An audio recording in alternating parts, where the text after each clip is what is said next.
सोनीपत में एक normal middle class family से आता हूँ और जब मैं कॉलेज गया तो मैंने देखा कि यहाँ तो बस नौकरी की ही रेस है। तो जो कंपनीज प्लेसमेंट के लिए आती थी मैं चेक करता था कि वो शुरू कैसे हुई, कौन फाउंडर है। तो पता चला कि फाउंडर ही 26-27 साल वाले लोग हैं। मतलब मैंने ये सीखा कि जब आप ऐसी सराउंडिंग में जाते हो ना तो आपका लेंस बदल जाता है चीजों को देखने का। तो हमें ग्रांट मिली कोलंबिया यूनिवर्सिटी से। अच्छा, that was how we started. उसमें अराउंड 30 लाख की ग्रांट मिली थी हमें। क्या एज थी तो? तब तो यार मैं 19 साल का हूँगा। क्या बात है। फ्लोर कैप क्या है? देखो यार, गाड़ी की तो खैर सीटें फाड़ दी हमने, तो ले ली पापा ने गाड़ी वापस। घर वालों ने कहा नहीं कि बेटा क्या करने जा रहे हो, कबाड़ी वाले बनने जा रहे हो? दिक्कत उनको तब हुई थी जब मैं कबाड़ी वालों को अपने घर ले आया था। सीरियसली? हाँ। सबसे ज्यादा प्रॉफिटेबल कबाड़ कौन सा? यार प्रॉफिटेबल तो इसको एस्टेब्लिश करने में मतलब कितना मुश्किल रहा ये? यार एक तो ये बहुत थोड़ा अनसेक्सी लगता है लोगों को। तू कबाड़ का काम करता है। आप अभी 26 इयर्स के ही हो, है ना? हाँ। तो ये जल्दी जल्दी क्यों करना था? एक्चुअली मेरी मॉम बेड रिडन है पिछले 12 साल से। मैं चाहता था कि कुछ और हटके करूं मैं जल्दी से और वो देखे कि मैंने किया।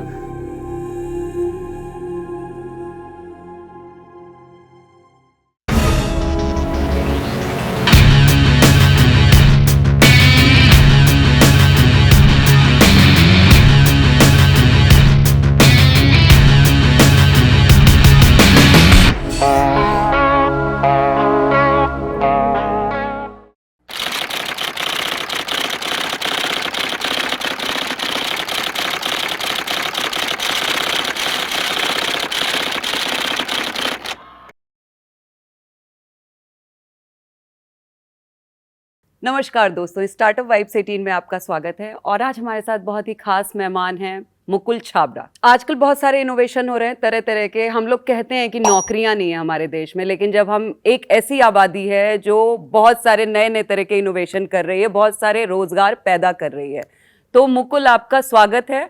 और मुकुल स्क्रैप अंकल के फाउंडर हैं। तो मुकुल से मिलते हैं और मुकुल की पूरी जर्नी मुकुल से ही जानते हैं कि मुकुल ने कैसे स्क्रैप अंकल को ढूंढ करके निकाला और आज स्क्रैप अंकल किस तरह से काम कर रहा है। मुकुल, आपका स्वागत है स्टार्टअप वाइब्स 18 में।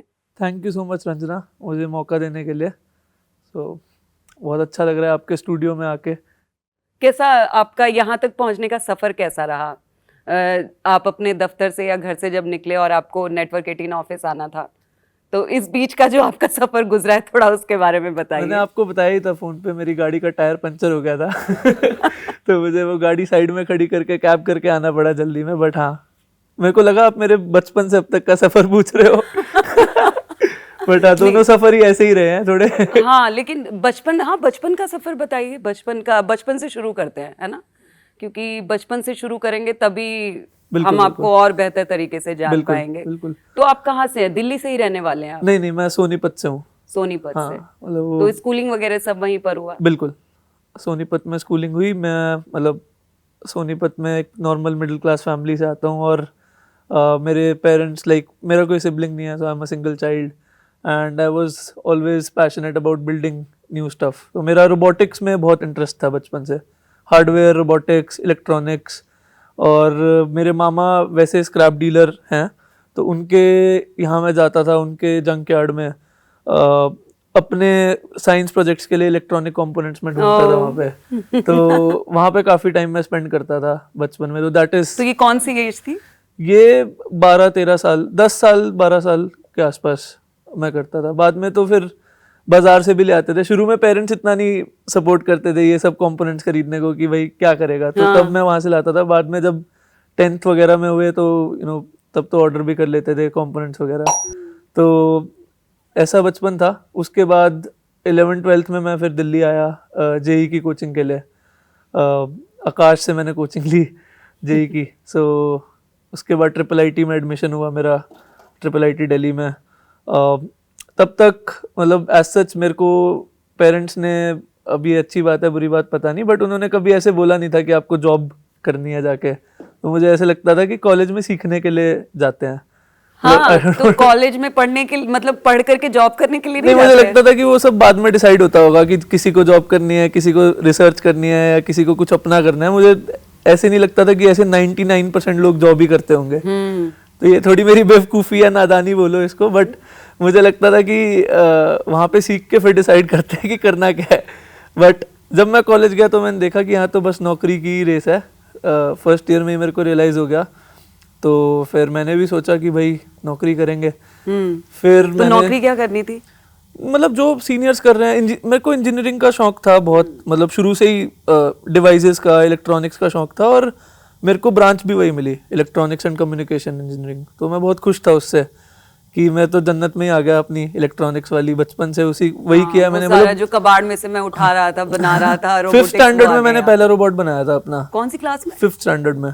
वाह, क्या था वो? छोटा सा रोबोट था वो, आरसी रोबोट था, रिमोट से चलता था, एंड वो मेरे स्कूल में काफ़ी पॉपुलर हुआ था रोबोट।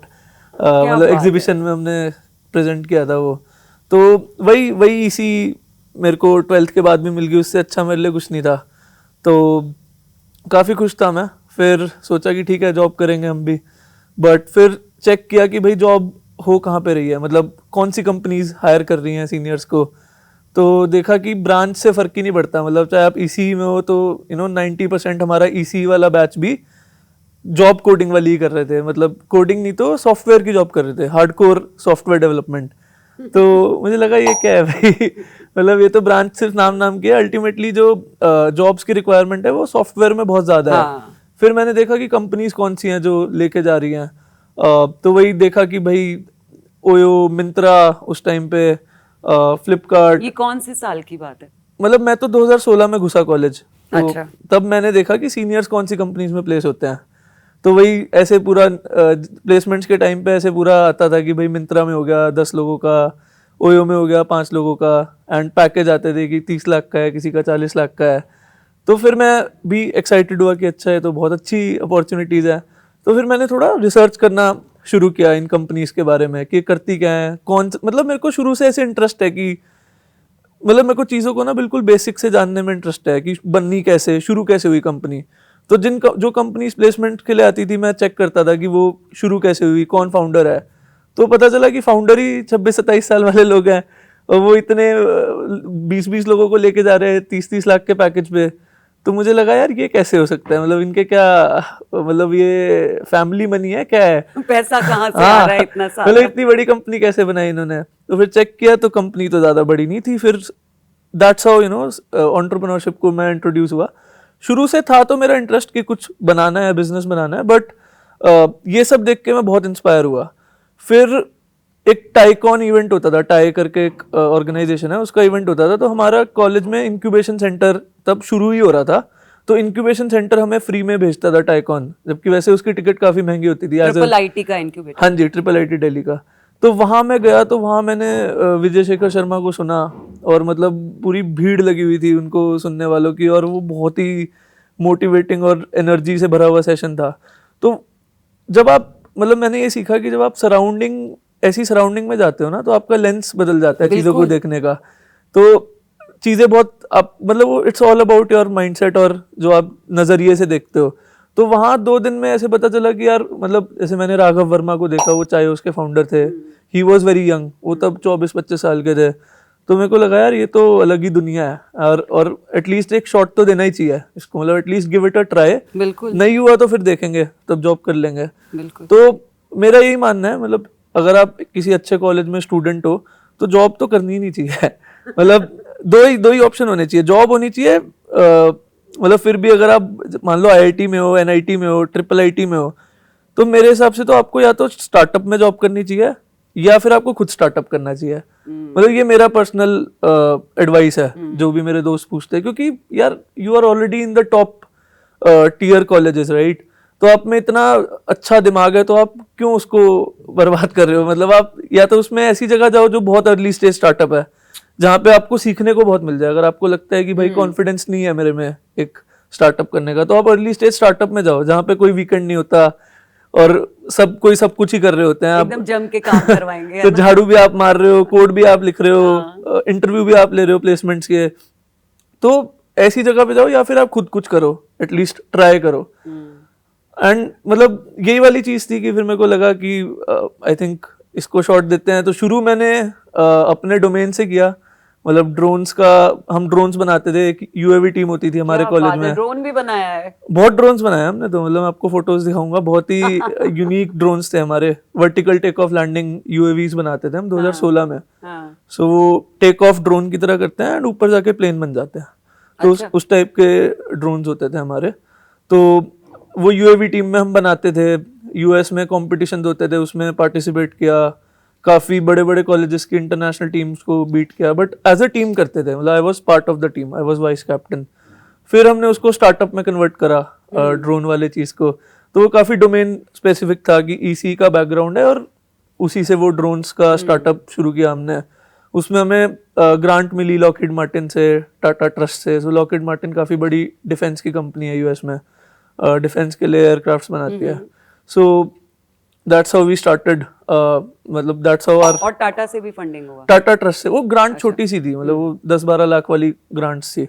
सो वो वाली चीजें मिली हमें, but as a college student that was more than enough. IIM Ahmedabad गया, तब मैं सेकेंड ईयर में था कॉलेज में। तो वहाँ पे एक हफ्ते का एंटरप्रेन्योरशिप का एक प्रोग्राम था, हफ्ते 10 दिन का था। तो उसमें काफ़ी कॉन्सेप्ट क्लियर हुए एंटरप्रेन्योरशिप के। तो वहाँ पे आई वाज द यंगेस्ट उस पूरे प्रोग्राम में, मतलब बाकी सब लोग दे क्या वर। एज थी तब तो यार मैं 19 साल का हूँगा। क्या बात है। तो IIM अहमदाबाद में इस बात को दुख के साथ क्यों बता रहे हो? इसको तो खुशी के साथ और प्राउड के साथ बताओ। नहीं, बट थोड़ा वो होता है ना, IIM अहमदाबाद है, वो MBA वाला कॉलेज है, मैं बीटेक में था तब। कोई बात तो थोड़ा ऐसे बच्चों जैसा फील होता था वहाँ पे। बट हाँ, काफी वहाँ पे काफी सीखने को मिला। तो तब मुझे ये भी समझ में आया कि एंटरप्रेन्योरशिप मतलब एक प्रॉपर एजुकेशन की तरह है। कई बार चीजें अगर आपको, हालांकि सबसे रियल एक्सपीरियंस तो ठोकर खा के ही होता है, आपको एक प्रैक्टिकल करके। बट हाँ, कई बार आप सालों की नॉलेज महीनों में कर सकते हो कंप्रेस, ऐसे क्रैश कोर्स करके। तो वही IIM में जैसे काफी चीजें उन्होंने सिखाई, 10-10 घंटे का वो पूरा दिन चलता था। तो वो उससे काफी। तो वो कितने दिन वहां पर रहे? लगभग 10 दिन। 10 दिन। हाँ, तो उससे काफी कॉन्सेप्ट क्लियर हुए। फिर इवेंचुअली जो ड्रोन स्टार्टअप था उसमें जो मेरे को फाउंडर्स थे, तो वन वाज माय सीनियर और एक मेरे साथ के थे। तो उनको मास्टर्स में इंटरेस्ट था, मतलब वो बस रिज्यूमे में उनको चाहिए था कि हमने स्टार्टअप कर लिया, वो मास्टर्स करना चाहते थे आगे, क्योंकि कॉलेज स्टूडेंट्स थे हम सब। तो अभी वो बाहर ही है, मतलब बे एरिया में कर रहे हैं, अच्छे से सेटल्ड हैं। अच्छा, वो ड्रोन वाला छोड़ के बाहर चले गए? हाँ। हाँ, इसीलिए ड्रोन बंद हो गया। हाँ, तो वो फिर कॉलेज प्रोजेक्ट सही रह गया एक तरह से। तो उसमें हमारे प्रोफेसर भी काफी सपोर्टिव थे, कि भाई तुम करो, हम देख लेंगे ग्रेड्स। बट इवेंचुअली वो लोग अभी सैन फ्रांसिस्को में जॉब कर रहे हैं, काफी अच्छी लाइफ है उनकी। तो फिर मेरे को था कि भाई अब क्या करें, ये तो चला नहीं एक तो। फिर दूसरा ये आइडिया मेरे दिमाग में था। और वो जो चल रहा था वो कॉलेज के टाइम में ही चल हाँ जी, रहा था, हाँ अभी जी। कॉलेज से निकले नहीं थे? नहीं, ये भी कॉलेज में ही शुरू हुआ था फुल फ्लेज्ड। इसको भी कॉलेज में ही शुरू हाँ जी, किया हाँ था? जी, हाँ जी। कौन से ईयर में? 3rd ईयर में था मैं कॉलेज के, तो 2019 की बात है। हाँ, तो तब कोविड से पहले। हाँ जी, तो तब इसको हमने शुरू किया था। और मतलब आइडिया मेरे दिमाग में आ चुका था, मतलब 2017 में ही मैंने डोमेन वगैरह खरीद लिया था, मतलब वेबसाइट का। तो आइडिया था मेरे दिमाग में इसका, बट मेरे को आइडिया लग गया था कि भाई ड्रोन स्टार्टअप में डाइसी हो सकती है चीज़ें। तो पहले से ही सोचता रहता था। और मेरे को काफ़ी मतलब ऐसे फैसिनेटिंग लगते थे वो प्रोडक्ट्स, जैसे कि ये ऐप्स हो गई जोमेटो, स्विगी, जिसमें लाखों यूजर्स होते हैं आपके, उबर, ओला। तो इन ऐप्स को देख के काफ़ी मैं फैसिनेट होता था कि यार एक ऐप को इतने लाखों लोग यूज़ कर रहे हैं और वो हमारे day to day part of life बन गई है। Very good. तो अब मेरा एक सवाल है बीच में, फिर ये तो मैं एकदम डिटेल में जानना चाहूंगी ना कि स्क्रैप अंकल कैसे आए, लेकिन मेरा एक सवाल अभी बीच में ये बनता है कि ट्रिपल आईटी से पढ़ाई की और अच्छा ही कर रहे थे ड्रोन का स्टार्टअप वगैरह, लेकिन ये जैसे कहते हो ना अपने आप को, मैं ऑनलाइन कबाड़ी वाला हूँ, है ना? तो ये जो आबादी थी, जो ट्रैश है, जो स्क्रैप है, इनको लेकर के इस पर काम करना, तो घर वालों ने कहा नहीं कि बेटा क्या करने जा रहे हो, कबाड़ी वाले बनने जा रहे हो? नहीं, घर वालों को देखो यार, इतना कर लिया था ड्रोन स्टार्टअप से, मतलब ठीक ठाक चीजें कर तो ली थी। घर वालों को कन्विंस कर लिया आराम मतलब से? ड्रोन स्टार्टअप की वजह से मैं बाहर भी गया काफी, इंडिया से कुछ अवार्ड्स मिले, तो उनको इतना तो पता था कि हाँ दिमाग तो है हाँ, इसमें, बेटा अच्छा कर लेगा। तो जो कुछ ना बोल कुछ रहा तो है, निकाल ही देगा। हाँ जो बोल रहा है उसको इतना हल्के में नहीं लेना हमें। हाँ। तो इतना उन्होंने नहीं बोला, बट वही है कि मैंने पहले भी कई बार बताया कि दिक्कत उनको तब हुई थी जब मैं कबाड़ी वालों को अपने घर ले आया था। सीरियसली? हाँ, तो जब ग्रेजुएट हुए हम 2020 में, उसके बाद मतलब मेरे को थोड़ा समझ में आया कॉम्पिटिटर्स को देख के, कई इसमें फेल्ड स्टोरीज भी हैं सेम कॉन्सेप्ट पे, कई स्टार्टअप आए बंद हो गए। सो ऑफलाइन को ऑनलाइन करने वाले कॉन्सेप्ट तो चल ही रहा था ना, चाहे वो मिल्क हो, चाहे वो ग्रोसरीज हो, हर चीज ऑनलाइन हो रही है। और कोविड के बाद तो बहुत ज्यादा ऑनलाइन आने लगी सारी चीजें। तो ये भी ऑनलाइन करने का कईयों ने ट्राई किया, वो फेल हुए। तो मैंने ट्राई किया फिगर आउट करने का कि क्यों है फेलियर्स। तो फिर मेरे को समझ में आया कि जो लोग कर रहे थे उनको ग्राउंड लेवल का इतनी समझ नहीं थी, क्योंकि ये कॉम्प्लेक्स है बहुत। कॉम्पिटिटर्स को स्टडी किया कि भाई क्यों है इतने सारे फेल्ड स्टार्टअप्स इस डोमेन में। तो मेरे को ये पता चला कि यार ये ना बहुत जो इसके ग्राउंड लेवल ऑपरेशंस है वो सिंपल नहीं है, बहुत कॉम्प्लेक्स है। ये जो स्क्रैप और रिवर्स लॉजिस्टिक्स है, मतलब this is actually reverse logistics, जहाँ पे चीजें बैक टू सप्लाई चेन जा रही है। यहाँ पे फॉरवर्ड लॉजिस्टिक्स नहीं है कि ऊपर से नीचे आई सप्लाई चेन में। तो ये चीजें बहुत अलग है, बहुत कॉम्प्लेक्स तरीके से चलती है और पूरा अनऑर्गेनाइज्ड है सालों से। तो ग्राउंड लेवल की अंडरस्टैंडिंग बहुत जरूरी थी, क्योंकि कैटेगरीज भी बहुत सारी है, राइट। जैसे अगर मान लो कोई नॉर्मल रिटेल है या नॉर्मल ई कॉमर्स है, तो वो इलेक्ट्रॉनिक्स वाला बंदा इलेक्ट्रॉनिक्स बेचता है, बुक्स वाला बंदा बुक्स बेचता है। इसमें सब कुछ ही है, आपको वन स्टॉप करना है, राइट। आप इलेक्ट्रॉनिक्स भी खरीद रहे हो, बुक्स भी खरीद रहे हो, प्लास्टिक बॉटल्स भी खरीद रहे हो। कबाड़ में तो सब कुछ आ रहा है। एग्जैक्टली। सो सब कुछ ही आता है, तो इसको तो सीखना पड़ेगा मतलब अच्छे से। तो वो सीखने के लिए एग्जिस्टिंग सेक्टर कैसे चलता है, उसमें कोई काम कर रहे हैं, उनसे बेटर कौन ही सिखाएगा। तो बैचलर थे, घर वाले तो सोनीपत रहते थे, कॉलेज से ग्रेजुएट हुए 2020 में, तो उनको ले आए घर। तो मुकुल अकेले ही शुरू किया या टीम भी थी कोई साथ में? थे कुछ लोग, मतलब शुरुआत तो कॉलेज में करी थी जब, तो वो भी एक बड़ी इंटरेस्टिंग स्टोरी है। तो एक बहुत फेमस टर्म होती है MVP स्टार्टअप्स में, मिनिमम वायबल प्रोडक्ट। तो हमारे केस में MVP क्या था, आपको हैरानी होगी। तो आइडिया था कि एक ऐप बनानी है, स्क्रैप अंकल, जिसपे लोग कबाड़ बेच सकते हैं। अब ऐप बनाने में 2-3 महीने तो लगते हैं, ऐप और वेबसाइट। तो हमारा MVP था एक पैम्फलेट। तो हमने एक पैम्फलेट छपवा दिए 2000 रुपए खर्च के, उस पर लिख दिया ऐप, मतलब ऑनलाइन कबाड़ी वाला ऐप, और नाम लिख दिया और रेट्स लिख दिए। अच्छा। हाँ, और वो पैम्फलेट जाके मैं बांट आया Greater Kailash M block market में और CR पार्क मार्केट में। और on the way coming back मैंने सोचा नहीं था कि इतनी जल्दी आ जाएगा। जैसे मान लो 400 पैम्फलेट्स बांटे लगभग, तो मेरे को लगभग 7-8 कॉल्स आ गए घर। अच्छा। मतलब कॉलेज वापस पहुंचते कि भैया आके ले जाओ। क्या बात यार अब क्या करूँ इसका। ये तो मैंने सोचा ही नहीं था। याद आया ना, जब हम लोग छोटे थे तो मम्मी ना, हमारी जो मेरी मम्मी है, वो ड्यूटी लगा देती थी सैटरडे संडे में। संडे में हम लोग घर पे होते थे, सैटरडे भी स्कूल होते थे तब तो संडे को हमको गेट पे खड़ा कर दिया जाता था कि कबाड़ी वाला जब भी आएगा तो रोक लेना उसको, है ना। तो ये तो बड़ा अच्छा था कि मतलब कबाड़ी वाला खुद ही पोस्टर चिपका करके जा रहा है कि लाओ भाई मुझे घर बुलाओ, और मैं लेके जाऊंगा सारा कबाड़। हाँ, तो काफी कॉल्स आए, मतलब तो उस टाइम इतना प्रिपेयर्ड नहीं थे। हाँ, एक वेइंग स्केल तो था थैंकफुली, वो वेइंग स्केल लेके फिर गाड़ी लेके गए उन घरों से। ये शुरू में गाड़ी वाड़ी सब अपना ही किया या? हाँ, बड़ी मुश्किल से कार पापा से मांग के लाया था दिल्ली। अच्छा, मतलब तब कोई कबाड़ी वाले भी नहीं जुड़े थे? नहीं, तब कुछ भी नहीं था। अच्छा। हाँ, तो 1-1.5 साल तो ऐसे चलाया। तो फिर हाँ, ये तो बड़ा इंटरेस्टिंग है यार, मतलब 1-1.5 साल बिना कबाड़ी वालों के ये चला। हाँ, बट धीरे धीरे ऑर्डर्स आ रहे थे ना, क्योंकि तब वो एक तरह से साइड प्रोजेक्ट था। कॉलेज भी चल रहा था, पढ़ाई वर्कलोड भी होता है IIIT में, वो भी करना है। ड्रोन वाली चीजें भी रैप अप हो रही थी, मतलब वो भी पूरा ऐसे एकदम थोड़ी हो जाता है, धीरे धीरे करके जो भी चीजें थी क्लोज हो रही थी। तो इसको चलाना शुरू करा, मतलब ऑर्डर्स आते थे, दिन में 1-2 ऑर्डर्स आते थे। तो अब 1-2 ऑर्डर्स के लिए तो पैसे भी नहीं है स्टूडेंट के पास, बीइंग अ स्टूडेंट पैसे नहीं थे हमारे पास। तो मेरा काफी क्लोज फ्रेंड है विनीत, वो मेरे साथ होता था इसमें अभी। अच्छा। तो उसके अलावा आशुतोष कॉलेज में सीनियर था, उसने टेक देखा, तो दैट्स हाउ वी स्टार्टेड। और इधर ये ऐप डेवलप हो चुका था? नहीं, तो सबसे पहले हमने पैम्फलेट बांटे। तो MVP का कॉन्सेप्ट ये होता है कि आपका देखो, अपना आइडिया सबको अच्छा लगता है। आप कोई स्टार्टअप आइडिया सोचोगे, आपको करेगा बहुत अच्छा है, तो हम तो बचा देंगे एकदम आकर। तो उसको चेक करने का एक प्रोसेस होना चाहिए। MVP बनाओ जो कि सबसे जुगाड़ू वर्जन है आपके प्रोडक्ट का। तो वो पैम्फलेट वाज अ जुगाड़ू वर्जन ऑफ आवर प्रोडक्ट। तो पैम्फलेट से जब कॉल्स आने लगे, तो आपके पास डे 1 पे डेटा है कि भाई देखो इन 7 लोगों ने मेरे को दिया सामान। फिर मैंने और बांटे और कॉल्स आने लगे, तो एटलीस्ट आपको समझ में आ जाता है कि हाँ भाई प्रोडक्ट की रिक्वायरमेंट है भी, तब आप उस ऐप बनाने में टाइम वेस्ट करो ना। दूसरा वे क्या हो सकता था कि मैं 4 महीने में ऐप बनाता, फिर लॉन्च करता, पता चले एक भी ऑर्डर नहीं आया उस पे। तो मतलब अच्छी स्ट्रेटेजी थी। हाँ, तो ये MVP काफ़ी पॉपुलर चीज़ है इन द स्टार्टअप इकोसिस्टम। तो हमारा ये MVP टेस्ट हुआ। एक और तरीका होता है कि आप यूज़र इंटरव्यूज़ लो, लोगों से बात करो। जो आपका पहली बात तो टारगेट ऑडियंस आइडेंटिफाई करना होता है। टारगेट ऑडियंस हमारी एज का था ही नहीं बिल्कुल भी। अपने दोस्तों से बात करता था, वो कहते थे बेकार आइडिया है बिल्कुल नहीं चलेगा क्योंकि उन्होंने कभी बेचा ही नहीं कबाड़, उनके पेरेंट्स बेच रहे हैं ना। तो फिर उनके पेरेंट्स वाले एज ग्रुप से बात करी कि भाई तुम बताओ, तुम यूज़ करोगे। तो इंटरव्यूज़ में भी मतलब सर्वे वगैरह लेते हैं कई लोग, तो मैं कहता हूँ कि सर्वे मत लो, आप खुद जाके बात करो और वहाँ पे भी सामने वाले को बोलने दो जितना बोलना है। आप चुपचाप बैठ के सुनो कि उसके क्या व्यूज़ हैं एंड फिर आप देखो कि वो लेगा या नहीं लेगा।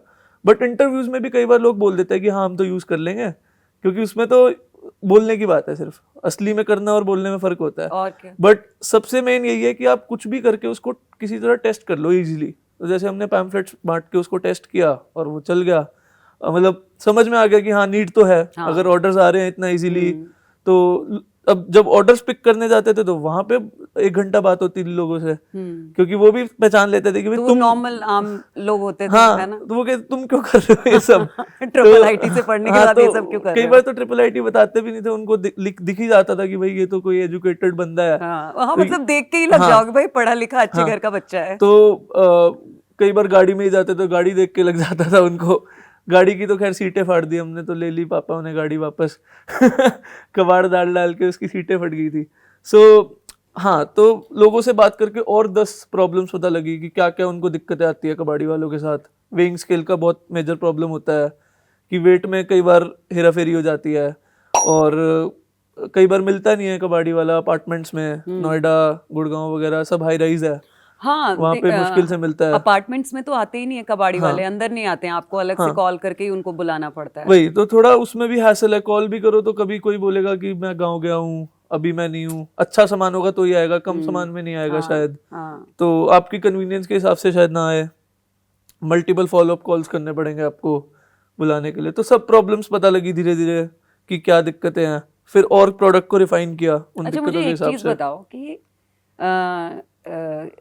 रद्दी जो मिलती है उसमें अखबार जो होते हैं, अखबार अब रद्दी में आने कम हो गए हैं क्या? हाँ हाँ, थोड़ा मतलब देखो, क्योंकि पहले तो बड़े सारे अखबार, मेन रद्दी आपका कबाड़ जो जा रहा है वो रद्दी अखबार ही है ना, या कॉपी किताबें होती थी। तो अभी अखबारों की संख्या कम हो गई है क्या रद्दी में जब आते हैं? देखो हमारे पास तो बहुत आते हैं, क्योंकि लोग तो अब सब लोग ऑनलाइन सब कुछ पढ़ रहे हैं तो ना? अभी डिजिटल हो गया है सब कुछ, तो ऑब्वियसली ओवरऑल परसेंटेज पे तो फर्क आएगा ही आएगा। बट इतनी बड़ी मार्केट है ना, ये इतनी बड़ी मार्केट है कि आप इसको इनफाइनाइटी समझ लो कि अभी भी बहुत सारे न्यूज़पेपर रीडर्स हैं, ठीक है। और अगर न्यूज़पेपर ना भी हो तो जब कंज्यूमरिज्म आया इंडिया में 2005 से 10 के बीच में, सबने भर भर के इलेक्ट्रॉनिक अप्लायंसेस खरीदे। 2010 से 15 में और नीचे वाले सेक्टर ने भी और इलेक्ट्रॉनिक अप्लायंसेस खरीदे, वो सब अब कबाड़ होने लगेंगे। तो कबाड़ तो कभी खत्म नहीं होने वाला। कबाड़ तो तो कभी ये तो खत्म पूरा नहीं फ्यूचर का धंधा है। मतलब इसमें तो हमेशा ही कुछ ना कुछ तो आता रहेगा। मान लो पेपर कम भी हो जाता है 10 साल बाद थोड़ा, तो ई वेस्ट उससे 4 गुना ज्यादा बढ़ जाएगा। पेपर कम होगा लेकिन पेपर खत्म नहीं होगा खत्म कभी। तो कभी मतलब नहीं हम होने अगर वाला। ये कहते हैं कि रद्दी में अखबार खत्म हो जाएंगे, ऐसा होगा नहीं। नहीं, बुक्स, नॉवेल्स, अखबार सब कुछ आता रहेगा। किताबें और अखबार लोग हमेशा, मतलब पढ़ना एक आदत है, बिल्कुल, है ना, जो मनुष्य के अंदर से बाहर तो नहीं जाएगी। बिल्कुल, ना अखबार खत्म होंगे ना किताबें खत्म बिल्कुल, होंगी, है ना? बिल्कुल। लेकिन इसमें एक बड़ी इंटरेस्टिंग चीज होती होगी मुकुल की, जो एंटीक आइटम्स होते हैं, चाहे वो कुर्सियां हो या कोई भी इस तरह का सामान, शो पीस वगैरह, तो वो सारी चीजें भी आती होंगी जो ठीक ठाक दुरुस्त होती होंगी एकदम, है ना? नहीं, कई बहुत इंटरेस्टिंग एंटीक आइटम्स आती है। जैसे एक बहुत पुराना कैमरा आया था, ऐसे ही वीडियो कैमरा था, बहुत पुराना, लगभग 30 इयर्स पुराना, काफी इंटरेस्टिंग था वो। तो मुकुल आपको ना एक म्यूजियम बनाना चाहिए, पता है हाँ, कि ऐसा कुछ निकल आए, हाँ, स्क्रैप अंकल का एक म्यूजियम भी हो, है ना, कि ऐसा बहुत सारे कुछ मैक है हमारे पास, 90s वाले, जो 90s में आए मैक, जो एप्पल का कंप्यूटर है, डेस्कटॉप, वो बहुत सारे हैं। एक ई मैक है, एक आई मैक है, बहुत इंटरेस्टिंग है वो वाली डिवाइस। तो उनका क्या करते हैं इस तरह की? वो तो अभी हम ऑफिस में सजा लेते हैं या फिर हम एंटीक वाली मार्केट में उसको निकाल लेते हैं। तो वो जो मैक है वो तो हमारे ऑफिस में पड़े हैं अभी, कुछ ऑन भी होते हैं उसमें से। अच्छा, हाँ, तो रिकॉर्ड प्लेयर्स आ जाते हैं, जो मतलब वो पहले पुराने जमाने में रिकॉर्ड प्लेयर्स होते थे, वाह, वो तो मुझे बड़े अच्छे लगते हैं। वुडन टीवीज आ जाते हैं, हाँ। बहुत कुछ आता है।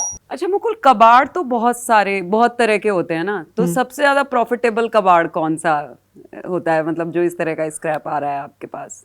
यार प्रॉफिटेबल तो मतलब हैवी मेटल्स होते हैं जैसे कॉपर ब्रास वगैरह, हाई टिकट साइज आइटम है तो उसका थोड़ा प्रॉफिट भी ज़्यादा होता है। पेपर वगैरह तो बहुत पॉपुलर है तो इसलिए उसमें इतना प्रॉफिट भी नहीं रख सकते हम, हाँ, कस्टमर को रेट्स पे अच्छे देने पड़ेंगे क्योंकि वही सबसे ज़्यादा कबाड़ से वही दिमाग में आता है लोगों के। उसके अलावा इलेक्ट्रॉनिक वेस्ट से भी बहुत सेंटिमेंट होता है हमारे हिंदुस्तानी कस्टमर्स का कि भाई मेरा फ्रिज, मेरा एसी, मेरा वॉशिंग मशीन, तो उन चीज़ों को तो मतलब थोड़ा आपको थोड़े ढंग के पैसे तो देने पड़ेंगे उसके। तो उसमें भी इतना प्रॉफिट, मतलब एवरेज हमारा मार्जिन जो है वो निकल आता है मतलब 40% का, बट लॉजिस्टिक्स का काफ़ी कॉस्ट आ जाता है इसमें, मतलब अराउंड 25% लॉजिस्टिक्स में चला जाता है।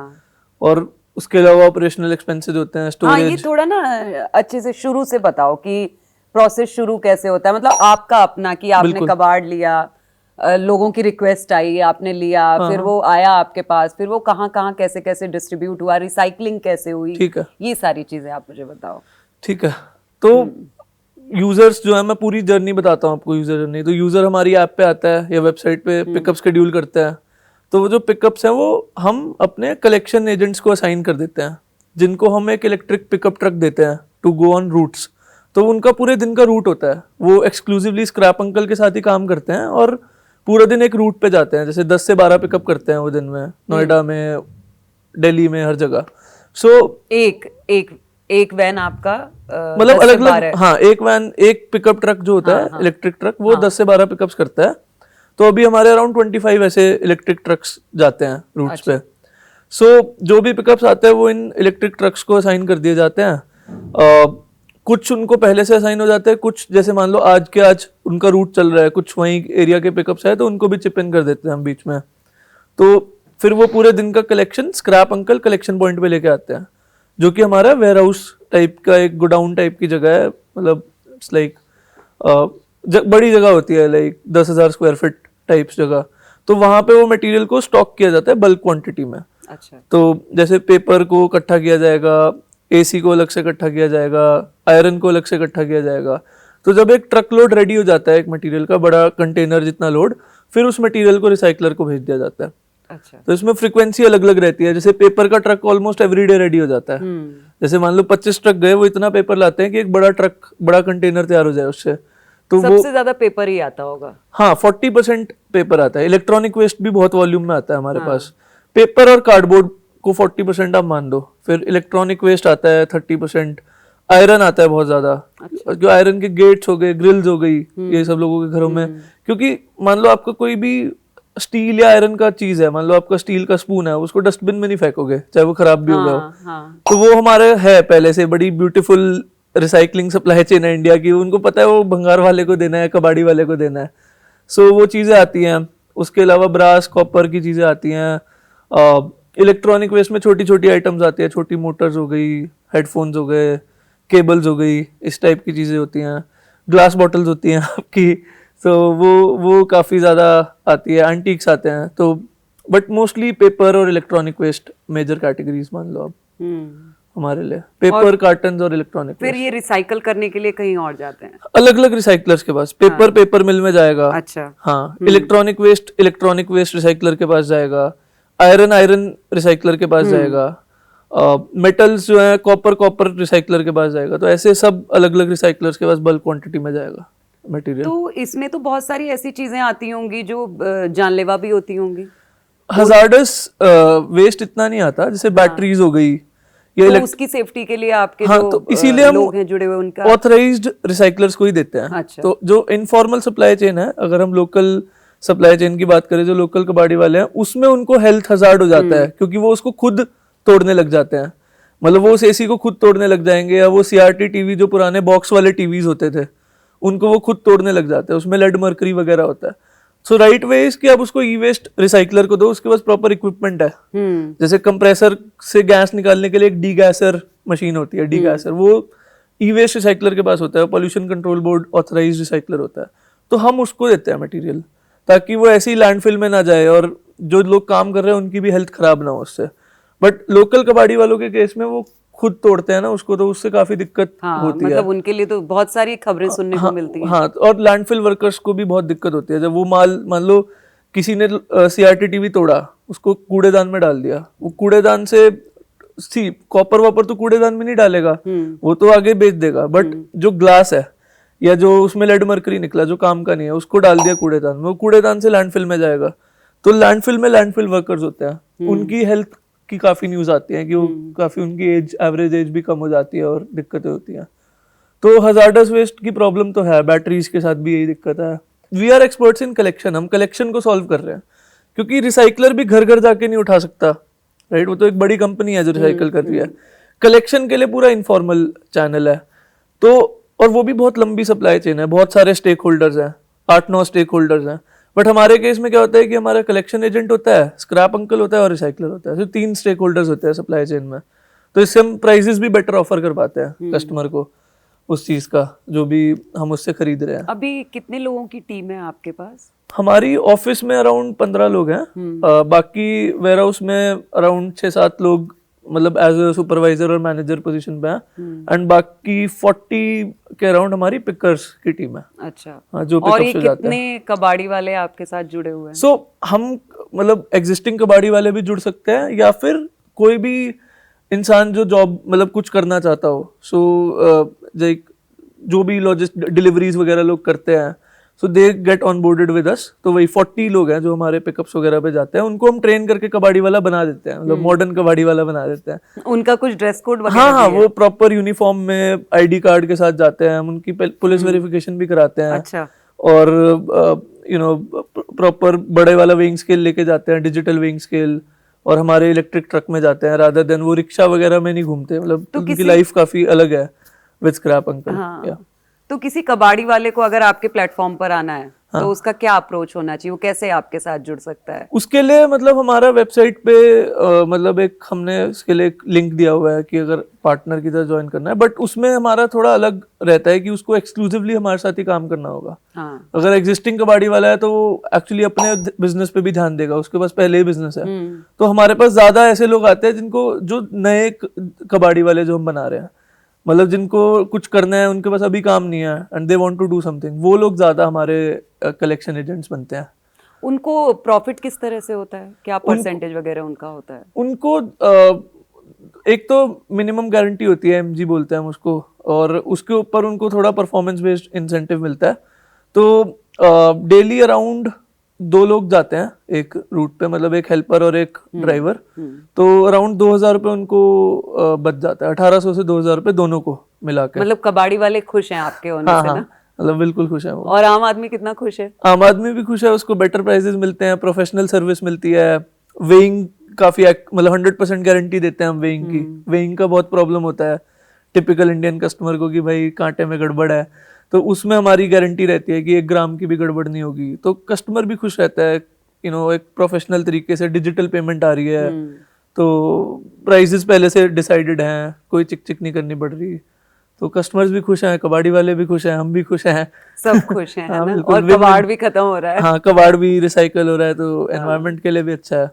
बिल्कुल। वैसे कितना कबाड़ निकल जाता है एक महीने में पूरा? अगर आप सिर्फ अभी दिल्ली में ही हैं, हाँ जी, तो अभी दिल्ली से बाहर भी, इस पे हम बाद में बात करेंगे, लेकिन पहले मुझे आप ये बताओ कि कितना कबाड़ दिल्ली से, कितना कितना कबाड़ एक अभी हम दिल्ली एनसीआर में हैं। मतलब आपका नहीं, मैं ओवरऑल कबाड़ की बात कर रही ओवरऑल हूँ। तो बहुत ही ज्यादा बड़ी मार्केट है दिल्ली एनसीआर हाँ। सेल्फ। मेरे ख्याल से एनसीआर $2 बिलियन की मार्केट होगी एटलीस्ट। अच्छा। हाँ जी, तो अगर आप कबाड़ की मार्केट साइजिंग की बात करो तो इसमें डेटा की बहुत कमी है, क्योंकि पूरा ग्रे कॉलर्ड सेक्टर है, अनऑर्गेनाइज सेक्टर है, तो इसमें डेटा इकोनॉमी में ट्रेस ही नहीं है, राइट? सो बट स्टिल अगर आप एस्टिमेट करोगे तो एटलीस्ट 100 बिलियन की मार्केट तो इंडिया में है, मतलब कबाड़ की। ई वेस्ट की मार्केट लगभग $17 बिलियन की है, सिर्फ इलेक्ट्रॉनिक वेस्ट की, अगर हम उसको एस्टिमेट करें तो। So if we talk about Delhi NCR, तो बहुत ही डेंसली पॉपुलेटेड है, फैमिलीज हैं यहाँ पे, और काफी कंजम्पशन है यहाँ का, काफी कंज्यूमरिज्म है यहाँ पे, तो एटलीस्ट $2 बिलियन की मार्केट स्क्रैप की मैं बोलूंगा कि दिल्ली एनसीआर में है। मतलब तो अराउंड आपको तो और शहरों में भी जाने की बहुत जरूरत है। बिल्कुल बिल्कुल, पहले दिल्ली को सॉल्व कर ले थोड़ा, क्योंकि अभी उस 2 बिलियन के सामने हमारा तो कुछ भी नहीं है। मतलब हमारे पास जो वॉल्यूम आ रहा है वो उस 2 बिलियन से तो बहुत कम है ना। तो अभी मेरे को उम्मीद है कि ये जो एक गाजीपुर में जो ये टीला दिखता है कबाड़ का, कूड़े का, और एक गुड़गांव जाते हुए जो टीला दिख रहा है, इन टीलों का क्या करना है? ये तो वेट वेस्ट है, इनका कुछ नहीं कर सकते। बट हाँ, इन टीलों में जो भी रिसाइक्लेबल्स जा रहे हैं उसकी परसेंटेज को हम बिल्कुल मिनिमाइज कर सकते हैं कि जो भी रिसाइक्लेबल्स है, प्लास्टिक की बोतल है, एल्यूमिनियम कैन है, वो इन पहाड़ों पे ना जाए, और ये मतलब इन कूड़े के पहाड़ों में ना जाए और रिसाइकल हो जाए। उसके लिए scrap uncle is trying it's best. Yes, scrap uncle. वैसे मुकुल, स्क्रैप अंकल, अभी तो हम लोगों ने ये जान लिया कि स्क्रैप अंकल करता क्या है ना, और आप सचमुच बहुत अमेजिंग काम कर रहे हो। बहुत जरूरत है हमारे देश में बहुत सारे स्क्रैप अंकल हो जाए। तो मैं तो चाहूंगी कि अलग अलग शहरों में भी पहुंचो, है ना, और थोड़ा बड़ा करो बिजनेस को अपने। लेकिन क्योंकि हर बिजनेस को, हर स्टार्टअप को करने में बड़े सारे चैलेंजेस होते हैं, है ना, बड़ी सारी लड़ाइयाँ होती हैं। तो इसको एस्टेब्लिश करने में मतलब कितना मुश्किल रहा ये? यार एक तो ये बहुत थोड़ा अनसेक्सी लगता है लोगों को कि ये स्क्रैप कबाड़ का काम है। तो और मेरे को यंगस्टर्स चाहिए थे, टेक वाले बंदे, कि इसमें टेक का बहुत रोल है। तो मैंने आपको बताया नहीं, तो मेन सिर्फ एक ऐप नहीं है जहाँ पे आप कबाड़ बेच सकते हो। वैसे अब चीजें मेरे को बतानी भी नहीं होती कि कॉम्पिटिटर सुन लेते हैं। नहीं, कोई बात नहीं, आप हमको बता दो। बट हमारा सबसे जो मेन हमारा यूनिकनेस है वो हमारा बैकएंड सॉफ्टवेयर है।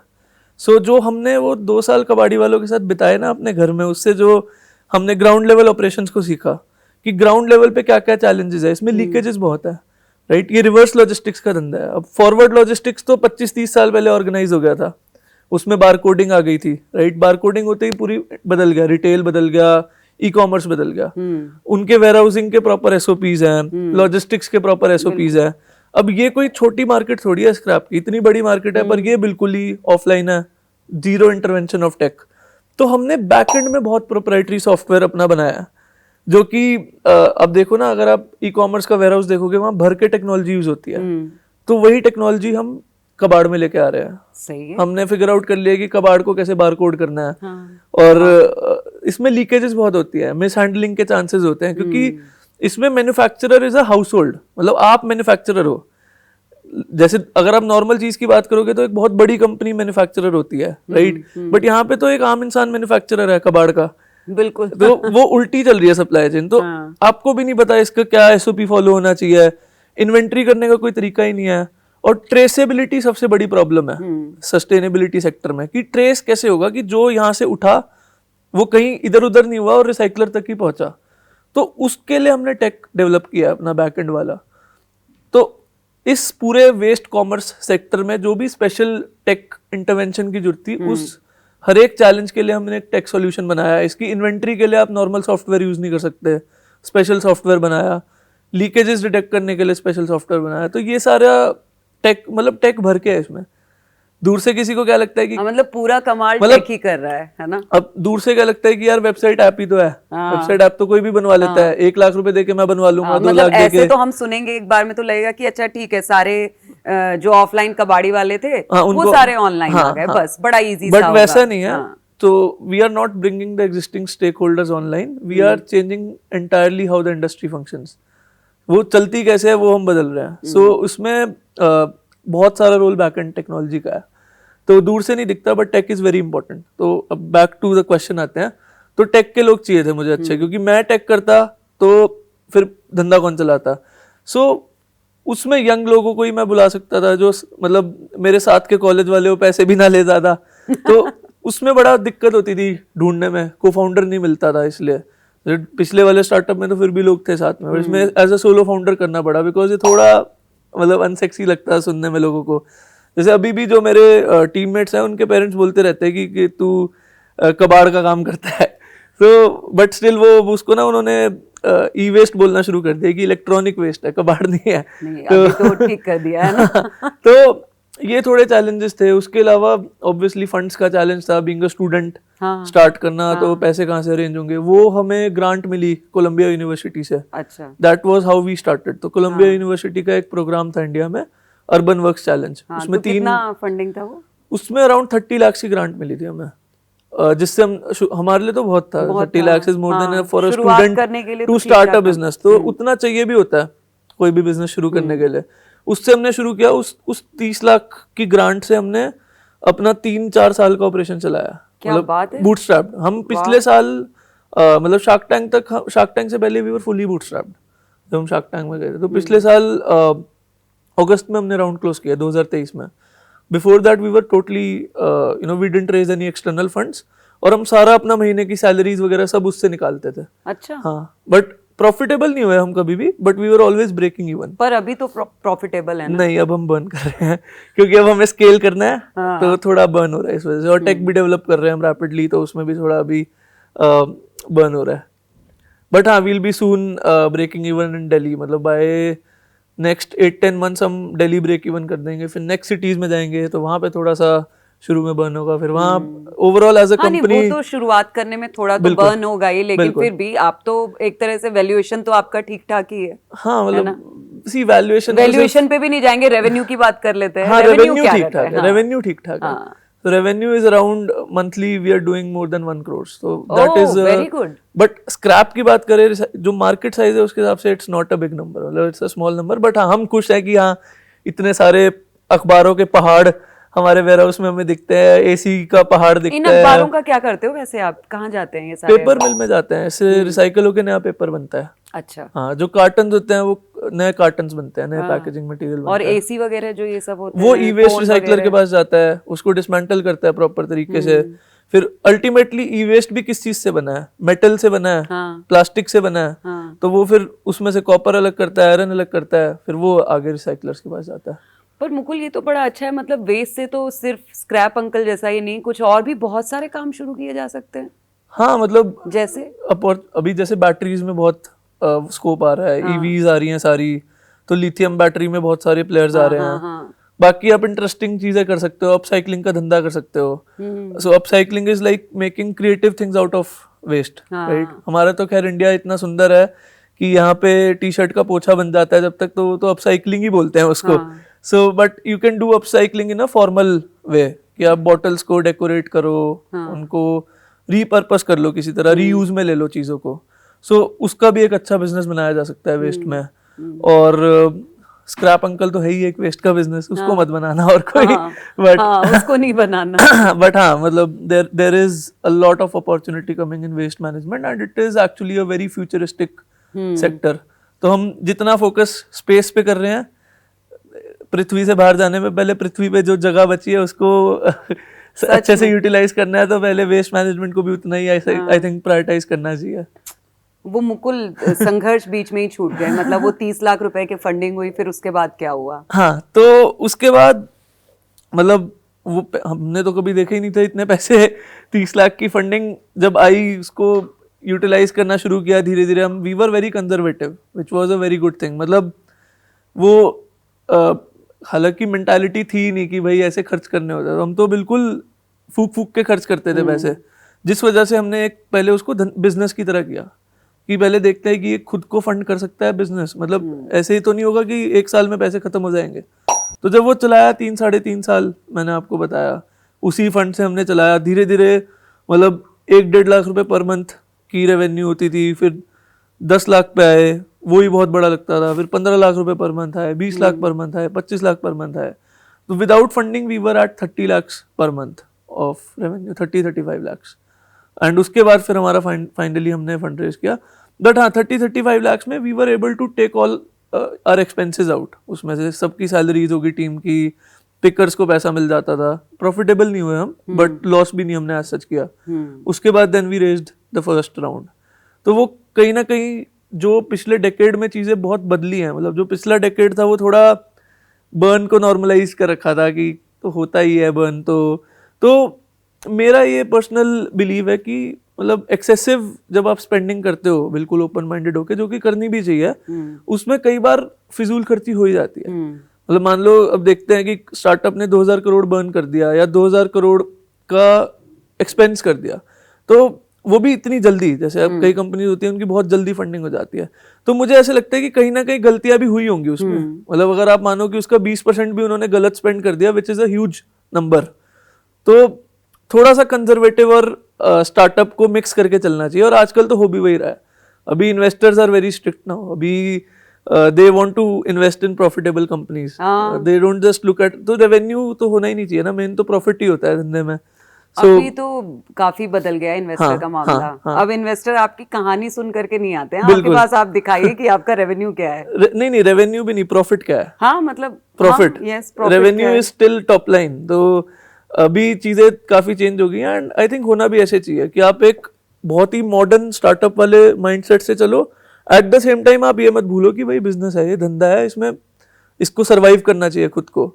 तो अननेसेसरी अनप्लान्ड बर्न नहीं होना चाहिए। यू शुड नो कि भाई कहाँ क्या मेरा प्लान है, कितने दिनों में मैं इसको प्रॉफिटेबल कर लूंगा, और सेल्फ सस्टेनेबल तो होना ही चाहिए बिजनेस की। ये नहीं कि आपके फंड्स चले गए तो आप बंद ही हो जाओ। बिल्कुल नहीं, और यही वजह है जिसकी वजह से बहुत सारे स्टार्टअप बंद हो गए, क्योंकि शुरू में उन लोगों ने काम ही नहीं किया उस तरह से। हाँ, उनको तो लगा पैसा आ गया, थोड़ा कंजर्वेटिव होके चलना चाहिए। पैसा आ गया तो चलो टीम बढ़ा लेते हैं, पैसा आ गया तो चलो ऑफिस चेंज कर देते हैं, है ना। तो वो सब करने की वजह से जो हमारा शो ऑफ वाला मामला होता है ना, वो करने की वजह से पैसा चला जाता है, और आप प्रॉफिट वाली उसमें घुस ही नहीं पाते हैं कि प्रॉफिट भी आ जाए कंपनी का। इसी वजह से कितनी अच्छे स्टार्टअप रहे हैं जो काफी अच्छे कॉन्सेप्ट्स देखे हमने, अनफॉर्चुनेटली बंद हो गए। हाँ, क्योंकि देखो यार, जो पैसा लगाएगा ना उसको प्रॉफिट तो चाहिए ना। हाँ। और आप प्रॉफिट नहीं दोगे तो मतलब समाज सेवा तो है नहीं ना। मतलब ये टाइम एज अ स्टूडेंट जब आप स्टार्ट करते हो तो आपको काफी टाइम लग जाता है समझने में कि भाई सोशल वर्क नहीं है इन्वेस्टमेंट। अगर वो पैसा डाल रहा है उसको 100% गारंटी होनी चाहिए कि 10x होगा उसका पैसा। तब मतलब ऑब्वियसली तब भी फेल होते हैं, बट उसको तो 100% लगना चाहिए इन्वेस्टर को कि हाँ भाई पक्का 10 गुना हो जाएगा इसमें मेरा पैसा, तभी वो डालेगा। और क्या, it's not a social work, और वो यूट्यूब वीडियोस में वो चीजें एक्चुअली आती नहीं है कि असली में स्टार्टअप इन्वेस्टमेंट होती क्या है। हम 10 रुपए का कोई सामान खरीदते हैं तो हम चाहते हैं कि इसकी उम्र इतनी तो हो, ये इतना तो काम कर जाए। मतलब हम उम्मीद रखते हैं ना, कोई व्यक्ति करोड़ों रुपए लगा रहा है आपके काम में, तो उसको प्रॉफिट तो चाहिए। बिल्कुल, वो कहीं और छोड़ के, म्यूचुअल फंड छोड़ के, बाकी चीजें छोड़ के स्टार्टअप में इन्वेस्ट कर रहा है। उसको ये भी पता है कि भाई 10 में इन्वेस्ट करूंगा 8 तो चलेंगे नहीं, 9 या शायद 9 भी ना चले, उसको 1-2 से ही कवर करना है सारा अपना इन्वेस्टमेंट, और अपना 30-40% का रिटर्न निकालना है। तो एटलीस्ट वो 1-2 तो उसको 10 गुना करके देंगे ना, तभी निकलेगा, बाकी तो वैसे ही।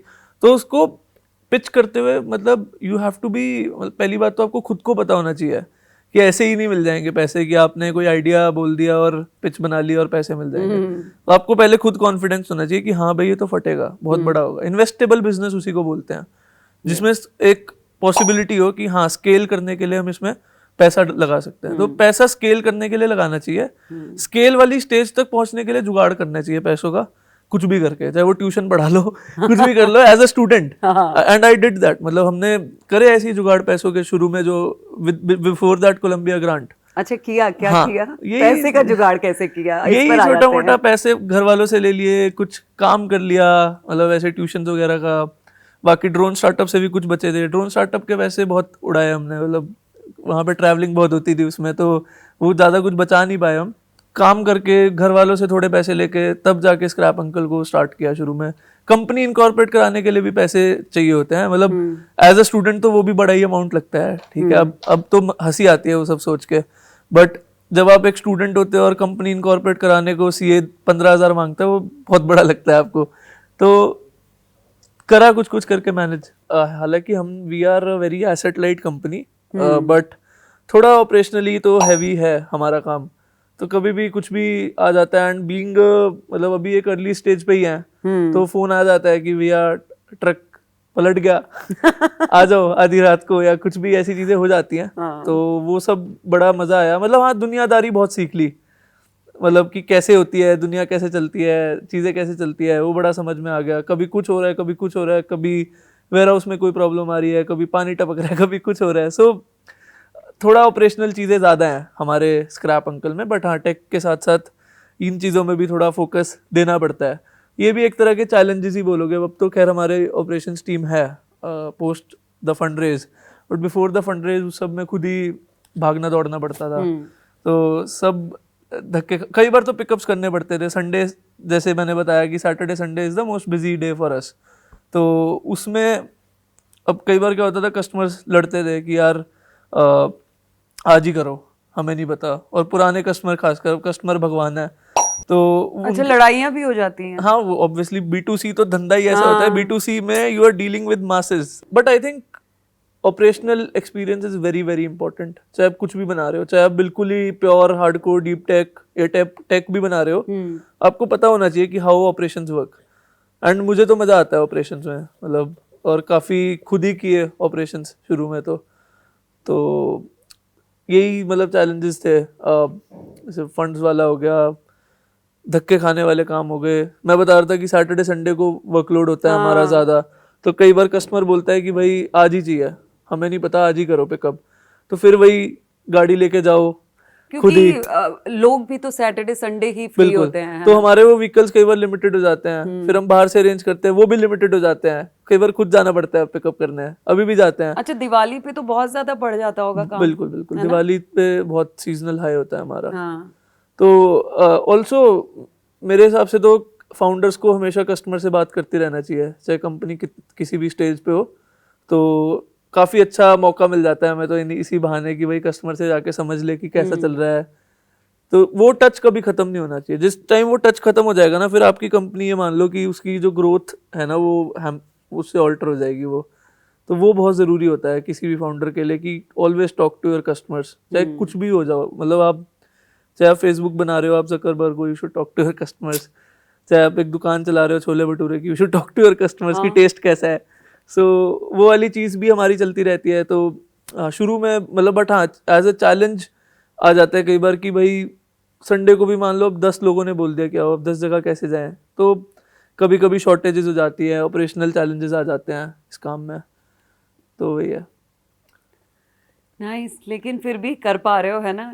मुझे लगता है कि ऐसे यही सारी लर्निंग्स हैं। अगर हम पहले से ये सीख करके आ जाएं कि ये धंधा चलेगा कैसे, हाँ, तो शायद हम ज्यादा अच्छा नहीं कर पाते हैं जितना अच्छा हम तब करते हैं जब सीख करके कर रहे हैं, है ना? प्रैक्टिकल लर्निंग से बेटर तो कुछ होता ही नहीं है, हाँ। बट इट्स ऑलवेज बेटर कि आपको एक क्रैश कोर्स और प्रैक्टिकल लर्निंग का कॉम्बिनेशन मिल जाए। तो वही जो चीज़ें 4 साल में होनी होती है वो 1 साल में हो जाती है फिर, या 1.5 साल में हो जाती है। बट सीखने को तो बहुत मिलता है हर रोज़। मतलब अभी तो मैं ये मानूंगा कि जर्नी 1% हुई है, 99% तो अभी बची है। It's a very big game, पूरा देश है, उसके अलावा मतलब इतना कुछ बचा है सीखने को, करने को। स्केल के साथ चीज़ें बहुत अलग तरीके से फंक्शन करती है, राइट? 0 से 1 जाना is a totally different way, 1 से 10 जाना इज़ अगेन वेरी डिफरेंट, 10 से 100 जाना इज़ अगेन टोटली डिफरेंट। आपकी मार्केटिंग चेंज हो जाती है, आपकी सारी स्ट्रैटेजीज चेंज हो जाती हैं कि कैसे आप करोगे। आपका पूरा प्रोडक्ट चेंज हो जाता है कि उस स्केल पे वो कैसे काम करेगा। फॉर एग्जांपल, अगर हम किसी भी ऑनलाइन बिजनेस की बात करें, जैसे मान लो लेंसकार्ट आया, शुरू में it was an online store, फिर वो ऑफलाइन स्टोर्स पे आ जाते हैं। मामा अर्थ की बात करोगे तो जब एक टाइम आता है जब आपका ऑनलाइन सैचुरेट हो जाता है, ठीक है, आपकी डिजिटल मार्केटिंग सैचुरेट हो जाती है, then you enter the offline market. तो ऐसे ही आपका पूरा धंधा चेंज होता रहता है और आपको अडाप्ट करते रहना होगा, सीखना होगा। मतलब आई विल से कि हम तो चलो 1% है, बड़ी बड़ी companies are also still learning and changing their ways of working. और नहीं, अगर ठीक से कर रही हैं और नहीं सीख रही हैं तो बंद भी हो जा रही हैं। नहीं, इसलिए सीखना और करते रहना बहुत इतनी ज्यादा बात क्यों कर रहे हो आप बंद होने की? अभी मोटिवेट करना है हमें लोगों को। हाँ, नहीं, लोगों को ये पता होना भी बहुत जरूरी है कि आप अगर ख्याली पुलाव, हाँ, आपका ये नहीं है कि आपने 1 करोड़ का फंडिंग ले लिया या 20 करोड़ का फंडिंग ले लिया तो आप कुछ मचा ही देंगे। बिल्कुल। आपके आइडिया में दम होना बहुत जरूरी है ना। आप जनता को मूर्ख नहीं बना सकते हैं। सी, आइडिया में दम होना भी मैं कहूंगा कि जरूरी नहीं है। सबसे जरूरी चीज होती है एग्जीक्यूशन। हाँ, आप में दम होना चाहिए उसको करने का। चाहे आप आइडिया दुनिया जहान से सबसे बढ़िया आइडिया ले आओ, अगर आपकी टीम में ही दम नहीं है, एग्जीक्यूशन ही नहीं है उसकी, हमारे आइडिया में तो कुछ है ही नहीं। कितना सिंपल आइडिया है, कबाड़ की ऐप है, इस पे आप कबाड़ बेच सकते हो। इसमें है क्या रॉकेट साइंस है? इसमें कोई कुछ नहीं, भी नहीं लेकिन उस आइडिया को एग्जीक्यूट करना सबसे मेन चीज होती है कि पसीने छूट जाए किसी के भी।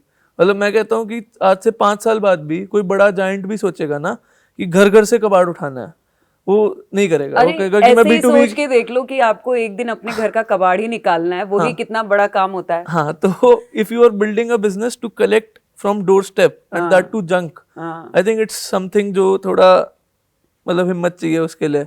एंड फिर भी B2B लोग करना चाहेंगे कि हाँ, B2B इज सिंपल, कि उसमें एक ही जगह से ज्यादा मटेरियल मिल जाता है, पूरा ट्रक मिल जाएगा, वो कर लेंगे लोग। सो सबसे मेन चीज आपकी एग्जीक्यूशन होती है, आई वुड से, कि आप उसको कैसे कर रहे हो, आपकी टीम कैसे कर रही है। और मैंने देखा है कई लोग आइडिया अपना शेयर नहीं करते कि भाई मैं अपना आइडिया नहीं बता रहा, कॉपी हो जाएगा। अरे आइडिया तो लाउड स्पीकर पे बताना चाहिए, ताकि अगर कॉपी होने वाला हो पहले ही कॉपी हो जाए, ताकि आपका टाइम बच जाए। कि बाद में कॉपी होगा फिर आपका टाइम बर्बाद हो गया 2 साल उसे करने का और छुपाने का।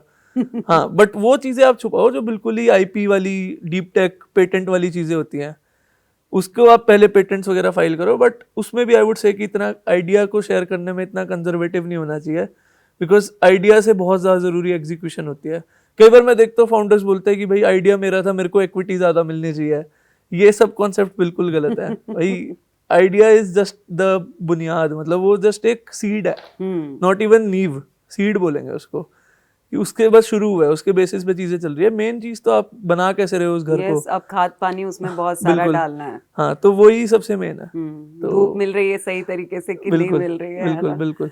अच्छा मुकुल, क्या ये जो आपका जो काम है इसको आगे बढ़ने में और ठीक तरीके से ये चल सके, किसी तरह के रूल्स और रेगुलेशंस भी हैं कि आप किन किन चीज़ों को पिक कर सकते हैं, क्या आप नहीं कर सकते हैं? सो इसमें जो रूल्स आते हैं वो हजार्डस में ही आते हैं ज़्यादा। जो हजार्डस मटेरियल होता है, जैसे इलेक्ट्रॉनिक वेस्ट हो गया या बैटरीज हो गई, हाँ। तो उसमें रूल ये कहता है कि आपको उसको सही तरीके से रिसाइकल करना है। सो देयर आर 2 थिंग्स, एक एथिकल रिसाइकलिंग होती है, एक अनएथिकल रिसाइकलिंग होती है। सो जो लोकल सप्लाई चेन होती है वहाँ पे कई बार अनएथिकल रिसाइकलिंग हो रही होती है। जैसे मान लो कॉपर की वायर है, इंसुलेटेड वायर है, उसको वो जला देंगे कॉपर निकालने के लिए, तो वो एक गलत, वो अगेंस्ट द लॉ है, दैट इज इलीगल। या मान लो फ्रिज और एसी है, उसके कंप्रेसर में जो केमिकल्स होते हैं उसमें CFCs होते हैं, सो उसको वो सिंपली मिट्टी में फेंक देंगे और अपना कॉपर निकाल लेंगे। एंड CRTTV मैंने बताया कि उसमें लेड मरकरी होता है, उसको फेंक देते हैं। तो उसके लिए रूल्स हैं कि आप उसको सिर्फ ऑथराइज्ड रिसाइकलर को ही देना है, जिसके पास प्रॉपर इक्विपमेंट हो रिसाइकल करने का। तो we have those recycling partners. तो वही मैंने कहा ना कि we are into collection, we don't recycle ourselves. हम कलेक्ट करके उन रिसाइकलर्स को दे देते हैं। पर प्लान है कुछ रिसाइकलिंग का? नहीं, see collection itself is a very big problem, जिसके लिए एक अलग कंपनी को आना चाहिए। तो इसीलिए हमने इसको चूज किया कि इसको एक अलग कंपनी की तरह करना पड़ेगा, क्योंकि ई वेस्ट रिसाइकलर बेचारा खुद कलेक्ट नहीं कर सकता ना जा जाके, उसको अपना प्लांट चलाने दो, अपना उसको अपना धंधा करने दो पीस ऑफ माइंड से, because itself is a huge business, it's a huge plant to operate. तो वो कलेक्शन वाली चीज को हम सॉल्व कर रहे हैं, डोर स्टेप कलेक्शन, राइट। और वो भी हाउस होल्ड से कलेक्ट करना, जो जहाँ से सबसे मेजर काफी अच्छा कंट्रीब्यूशन है हाउस होल्ड्स का ओवरऑल जंक प्रोडक्शन में। तो उस पूरी सप्लाई चेन को ऑर्गेनाइज करना, तो वो itself is a very big task. So we don't want to get into recycling, but we want to deal only with the authorized recyclers who use the most, modern and ethical ways of recycling the material. तो उसमें laws आते हैं, जैसे battery हम authorise recycler को देते हैं, जो बैटरी रिसाइकलर होता है। So that's how we are away from all the complexities. बिल्कुल। हाँ मुकुल, आपका बिजनेस मॉडल क्या है? और हम थोड़ा सा अगर आपके रेवेन्यू वगैरह पर भी बात कर ले तो। सो बिजनेस मॉडल सिंपल है, it's just like any other commodity, खरीद के बेचते हैं हम, राइट।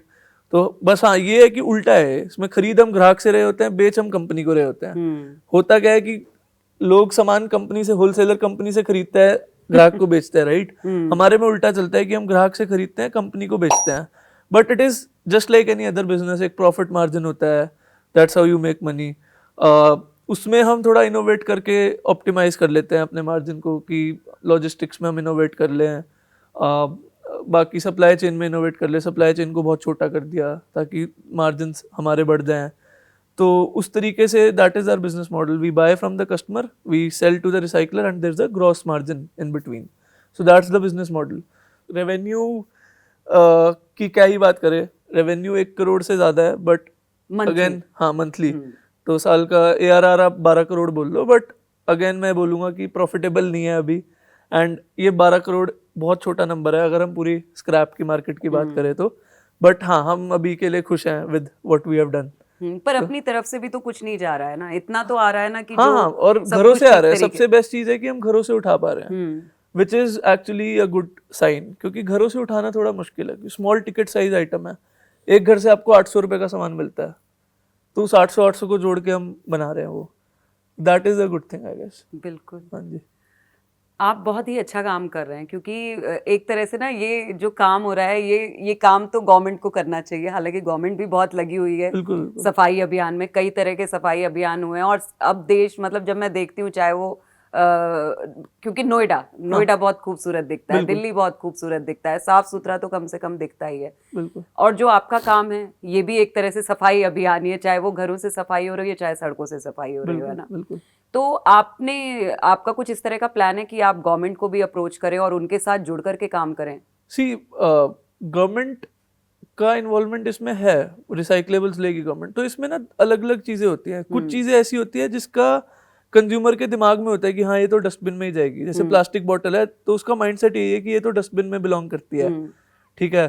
तो उन चीजों में गवर्नमेंट ट्राई भी कर रही है कि वो सूखा अलग करो, गीला अलग करो। बैंगलोर में फाइन स्ट्रिक्ट, हर जगह ही फाइन है हर शायद। जगह यहाँ भी है, हाँ, हर जगह ही फाइन तो है। वो गवर्नमेंट ट्राई कर रही है। बट आप बड़ी आइटम्स की बात करो ना यार, आप बेड को गवर्नमेंट को थोड़ी, बेड को कूड़ेदान में थोड़ी डालोगे, फ्रिज को कूड़ेदान में थोड़ी डालोगे। सो इवन आप वेस्टर्न कंट्रीज की अगर बात करो, वहां पे भी जंक रिमूवल करके कॉन्सेप्ट होता है, बट वहां पे आपको पैसा देना पड़ता है, यहाँ की तरह नहीं होता। वो पूरी इकोनॉमीज का फर्क है। वहाँ की इकोनॉमी अलग तरीके से फंक्शन करती है क्योंकि वहाँ पे लेबर कॉस्ट बहुत हाई है, ट्रांसपोर्टेशन बहुत हाई है। तो इस वजह से वो रिसाइकलिंग रेवेन्यू से इतना पैसा नहीं निकाल पाते कि वो कस्टमर को पे कर पाए। तो यू हैव टू एक्चुअली पे $100 की $100 दे के मेरा फ्रिज ले जाओ। कि और लोग क्या करते हैं, वहाँ पे घर के बाहर रख देते हैं। पहले किसी को चाहिए तो वैसे ही ले जाता है, उस पर लिख देते हैं कि फ्री और ऐसा कुछ। बुक्स रख देते हैं बाहर, फर्नीचर रख देते हैं। फिर अगर कोई नहीं लेके जाता 2-4 दिन में, फिर वो जंक रिमूवल वाले को बुलाते हैं, पे करते हैं, वो लेके जाता है। तो वो भी गवर्नमेंट नहीं कर रही होती वहाँ पे। यूएस की बात करो, प्राइवेट कंपनीज है। एक कंपनी है जंक किंग नाम है उनका। हाँ, नहीं मतलब मैं ये तो मुझे पता है कि कौन कैसे कर रहा है, लेकिन मैं सिर्फ ये कहना चाह रही हूँ कि तो बिल्कुल हम कोलैबोरेट करना चाहते हैं। हाँ, मतलब अगर आप सरकार के साथ जुड़ करके काम करते हैं, बिल्कुल, तो आपके अपने काम को भी फायदा होगा और आम जनता को भी फायदा होगा और गवर्नमेंट भी काफी हद तक, अभी मतलब भी आपको हमारे कंपनी में हमें फंड्स भी मिले हैं। मतलब डीएसटी के फंड से हमें फंड मिला है, इंक्यूबेशन ने जो किया है हमें। और रिकॉग्निशन भी मिली है थोड़ा दिल्ली गवर्नमेंट से। और आगे जाके भी हम for sure we would be more than happy to collaborate government के साथ। मिलके ही करना पड़ेगा। ये कोई छोटी चीज तो है नहीं, बड़ा बड़ा मिशन है। तो जितना हो सके, जहां हो सके, प्राइवेट सेक्टर गवर्नमेंट सेक्टर को मिलके। इनफैक्ट हम तो ये भी सोचते हैं कि हम उनकी ऑपरेशंस को स्ट्रीमलाइन करने के लिए सॉफ्टवेयर या टेक उनको प्रोवाइड कर दें। तो उस टाइप की चीजें डाउन द लाइन आएंगी जरूर। बिल्कुल। हाँ जी। आपकी सबसे अच्छी लर्निंग क्या हुई, मतलब इस अपने स्टार्टअप को शुरू करने में? और कम से कम 3 लर्निंग तो मुझे बताइए कि कुछ ऐसी ये 3 जिंदगी के सबक मिल गए बड़े। 3? हाँ, 3। तो एक तो मैं ये बोलूँगा कि मतलब परसिवरेंस बहुत ही इम्पोर्टेंट होती है। एक नेवर गिव अप एटीट्यूड होता है ना, क्योंकि इस वाले काम में तो काफ़ी शुरू में दिक्कतें थी। मतलब बहुत धक्के खाने वाले काम है। बहुत ही, क्योंकि ड्रोन स्टार्टअप में ना बड़ी मस्त जिंदगी थी। बहुत लग्जूरियस लाइफ थी। हम यूएस में जा रहे हैं, सब होटल पेड है, फ्लाइट पेड है। तो उस वाली लाइफ के बाद आप ये कर रहे हो, मतलब तो बहुत ही अलग वो है। इसके बाद वो करते तो समझ में आता।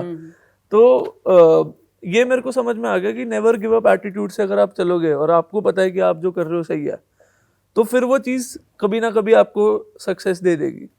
तो परसिवरेंस बहुत बहुत इंपॉर्टेंट होती है। मेरे ख्याल सब कुछ ही परसिवरेंस होता है। Startup is equal to perseverance बोल लो आप, कि आपको गिव अप नहीं करना होता कभी भी। तो ये लर्निंग थी। दूसरी मेरे को ये लर्निंग हुई कि इनफॉर्मल सेक्टर के साथ मैंने बहुत टाइम स्पेंड किया। तो मेरे को बस जैसे मैंने बताया कि कबाड़ी वालों को घर पे लाया। अरे ये तो मैंने पूछना ही भूल गई। तो मुझे जानना है कि कबाड़ी वाला जब पहली बार घर पर आया, तो कितने कबाड़ी वाले थे? पहले तो एक था। फिर मतलब उसमें मेरे को भी डर लग रहा था। हुआ ये कि वो ना रात को पहुंचा था 2 बजे, बंदा गाँव से आया था। वो जब मैंने उसको हायर किया तो ये कौन सा घर था? मम्मी पापा वाला? नहीं, मम्मी पापा तो सोनीपत में रहते हैं। मैं कॉलेज से बाहर निकला था तो मैंने एक फ्लैट लिया था रहने के लिए अपने, यहीं दिल्ली में। हाँ, तो कालका जी में मैंने लिया था। तो वो उसको मैंने हायर किया। तो मैंने ये सोचा था कि मैं उसको एक अलग रूम लेके दूंगा। बट वो रात को 2 बजे पहुंचा। मतलब उसने कहा कि अच्छा मैं हायर हो गया हूँ तो मैं 1 हफ्ता अपने गाँव होके आता हूँ। तो 1 हफ्ता गाँव गया, फिर वापस आया। और वो पहले किसी और कबाड़ी वाले के पास काम करता था, उसको बहुत कम पैसे मिलते थे, वहाँ 7-8 हज़ार रुपये मिलते थे। हमने उसको सीधा 16,000 में हायर किया और फिर वो कहता कि चलो मैं आता हूँ गाँव जाके। फिर वो आया, तो वो रात को आया 2 बजे, उसका कॉल आया कि आ जाओ।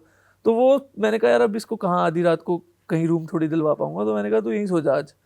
तो मेरे को भी डर लगा था कि यार ये क्या हो रहा है, मतलब कुछ हो ना जाए मेरे साथ। तो बट उसके साथ मैं रहा। फिर अगले दिन भी फिर मतलब उससे बात करी तो इतना इंटरेस्ट आ रहा था मेरे को सीखने में, क्योंकि ना उससे पहले भी हम कर तो रही थे चीजें और हमने हायर भी किए थे लोग कलेक्शन के लिए, बट वो ना डोमेन के नहीं थे। हाँ। तो ये डोमेन का बंदा था, इसने कई चीजें ऐसी बताई कि उससे हमारा काफी प्रॉफिट ऑप्टिमाइज हो गया। अच्छा। और काफी चीजें समझ में आई, तो वो इतना इंटरेस्टिंग लग रहा था, मुझे लगा कि यार 1-2 दिन और रह के देखते हैं। 1-2 दिन और रहा तो वो बंदा भी काफी सेफ लगा, उसकी फैमिली है, बच्चे हैं, सब कुछ है। फिर अगर छोड़ो इसको यहीं रखते हैं, क्योंकि दिन में तो वो भी ऑपरेशंस में बिजी होगा और टाइम कब मिलेगा डिनर टाइम पे, ब्रेकफास्ट पे बात करने का, समझने का, और चीजें पैरेलली करनी है। तो साथ एक ही घर में रह रहे थे? एक ही घर में, एक ही कमरे में रह रहे थे। फिर उसने वो और लोगों को लेके आया। अच्छा। हाँ, तो ऐसे ऐसे करके एक टाइम ऐसा हो गया था कि 4-5 लोग रह रहे थे मेरे साथ। मतलब आप 4-5 कबाड़ी वालों के हाँ, साथ रह रहे बट थे? मेरा एक और काफी बचपन का दोस्त है, who is also heading business development in the company, Vibhor. He was also very kind enough to stay with me and उसको भी बहुत मजा आता था। तो जो लर्निंग आप पूछ रहे थे कि क्या हुई, वो ये हुई कि सिर्फ एक उस पढ़ाई के टैग का फर्क है। मतलब आई एम टेलिंग यू कि जो वो कबाड़ी वाला था ना 8,000 वाला, उसकी आज सैलरी 50,000 है। उसको हमने फुल टाइम सैलरी पे रख लिया है and he heads the warehouse. मतलब वेयर हाउस में एक तरह से सीनियर सुपरवाइजर की तरह वो करता है। कितनी अच्छी बात है। सो मतलब I don't want any you know sympathy और एनीथिंग फॉर हिम। वो डिजर्विंग है। मतलब मैं उस पर कोई दया नहीं कर रहा उसको वो पैसा देके। वो मेरे को इतना कमा के देता है कि मैं उसको दे रहा हूँ, भाई तू ले, अच्छे से रह। और उसका पूरा खानदान संवर गया उस चीज से। मतलब वो जिस बैकग्राउंड से वो आया था, मैं उनके गांव भी गया कई बार देखने की, how they live and all those things. मुझे मजा आता है पर्सनली। तो ये वही सेम कबाड़ी वाला था जो सबसे पहला बंदा, सबसे पहला बंदा था। बिल्कुल। उमिंदर नाम है उसका। क्या नाम है? उमिंदर। सो मैंने ये सीखा कि यार IQ बहुत है यार हमारे देश में ना। ये एक स्पेशल अलग टाइप की लर्निंग थी कि सिर्फ वो टैग का फर्क है कि वो पढ़ा लिखा नहीं है। एंड इवन आज भी वो हमें हमारी मार्केटिंग टीम से बेटर आइडियाज देता है। अच्छा। हमारी ऑपरेशंस टीम से बेटर आइडियाज दे देता है। ठीक है, आपको फिल्टर करना पड़ेगा, 100 चीजें बताएगा, बट 100 में से 70 चीजें काम की होती हैं उसकी। 30 जो बेकार है उसको खुद फिल्टर कर लो आप। अब उस पर आप उसको डांट नहीं सकते कि क्या पागलों वाली बात कर रहा है, गलती तो करेगा ही ना वो। बट मतलब that is a very good resource. तो मेरे को ये समझ में आया कि कई बार इनफॉर्मल सेक्टर में भी ऐसे, जैसे शुरू में मुझे लगता था कि यार ये इनफॉर्मल वाले लोग सब कभी नशा वशा करते होंगे या ऐसे थोड़ा सही नहीं होता होगा, अनसेफ लगता था। बट बाद में समझ में आया कि ये तो सिर्फ टैग है। और तभी हम सक्सेस स्टोरीज भी देखते हैं। नशा, देखो नशा करने वाले लोग तो फॉर्मल सेक्टर में भी मिल जाएंगे। बिल्कुल बिल्कुल। नशा तो कोई भी कर सकता है। बट हाँ, थोड़ा ऐसे मेरे को था दिमाग में कि ज्यादातर ही करते हैं कि उनको मेहनत का काम होता है, करना होता है। They don't touch anything. Even the people he brought, मतलब जो बाद में लेके आया, उसमें से भी कुछ बंदे कुछ भी नहीं करते थे, आज भी नहीं करते। दे डोंट इवन ड्रिंक और कुछ भी नहीं करते and they are totally informal जगह से आते हैं। ठीक है, और यही रैग्स टू रिचेस वाली स्टोरीज होती हैं। जो लोग होते हैं ना जो बिल्कुल ही लो लेवल पे होते हैं और फिर बहुत बड़े हो जाते हैं, तो वो ऐसे लोग ही होते हैं। उसमें 5वीं पास भी चलेगा, तो 5वीं पास वाला ही टाइप है वो। बट उसका दिमाग ऐसा है कि मेरे को तो लगता है कि वो किसी भी IIM के बंदे से बेटर मार्केटिंग एडवाइस दे देता है। अच्छा। कि आप ये करो कस्टमर को। वो हिंदी में होती है, अब इंग्लिश में खुद आप उसको ट्रांसलेट कर लो, बट बहुत अच्छे आइडियाज देता है वो आज तक। उसको हम हर मीटिंग में बुलाते हैं अपनी ऑफिस मीटिंग्स में, जब भी हम ब्रेनस्टॉर्म कर रहे होते हैं किसी भी चीज पे। और उसके साथ और भी ऐसे लोग हैं। मतलब आई एम नॉट टॉकिंग उसके सिर्फ उसके बारे में नहीं बात कर रहा मैं। एक यूनिक टाइप की लर्निंग थी जो मेरे को अभी तक मिली, जो कि अनएक्सपेक्टेड थी। मेरे पेरेंट्स भी फिर समझे। पेरेंट्स जैसे परेशान हो गए थे कि ये क्या कर रहा है। पहले उनको दिक्कत नहीं थी, बट तब उनको लगता था कि अनसेफ है। और फिर उनको ये लगता था कि इसको इतना फेवर क्यों कर रहा है। जब मैं उसकी फिर मैंने काफी रैपिडली सैलरी बढ़ा दी थी कि भाई मेरे को काम आ रहा है तो मैं क्यों ना उसको ट्रांसफर करूं बेनिफिट। सो तब उनको लगता था। तो फिर जब मैं उसको मिलवाया, मतलब जब पेरेंट्स को भी थोड़ा इंटरेस्ट तो होता ही है ना कि क्या कर रहा है, इसका बिजनेस क्या है बेटे का हमारे, तो उनको भी समझ में आया कि हाँ देयर आर थिंग्स दैट जो कि बहुत अलग है उसमें, और काफी चेंजेस भी वो लेके आया कंपनी में। वो भी एक इंटरेस्टिंग लर्निंग थी।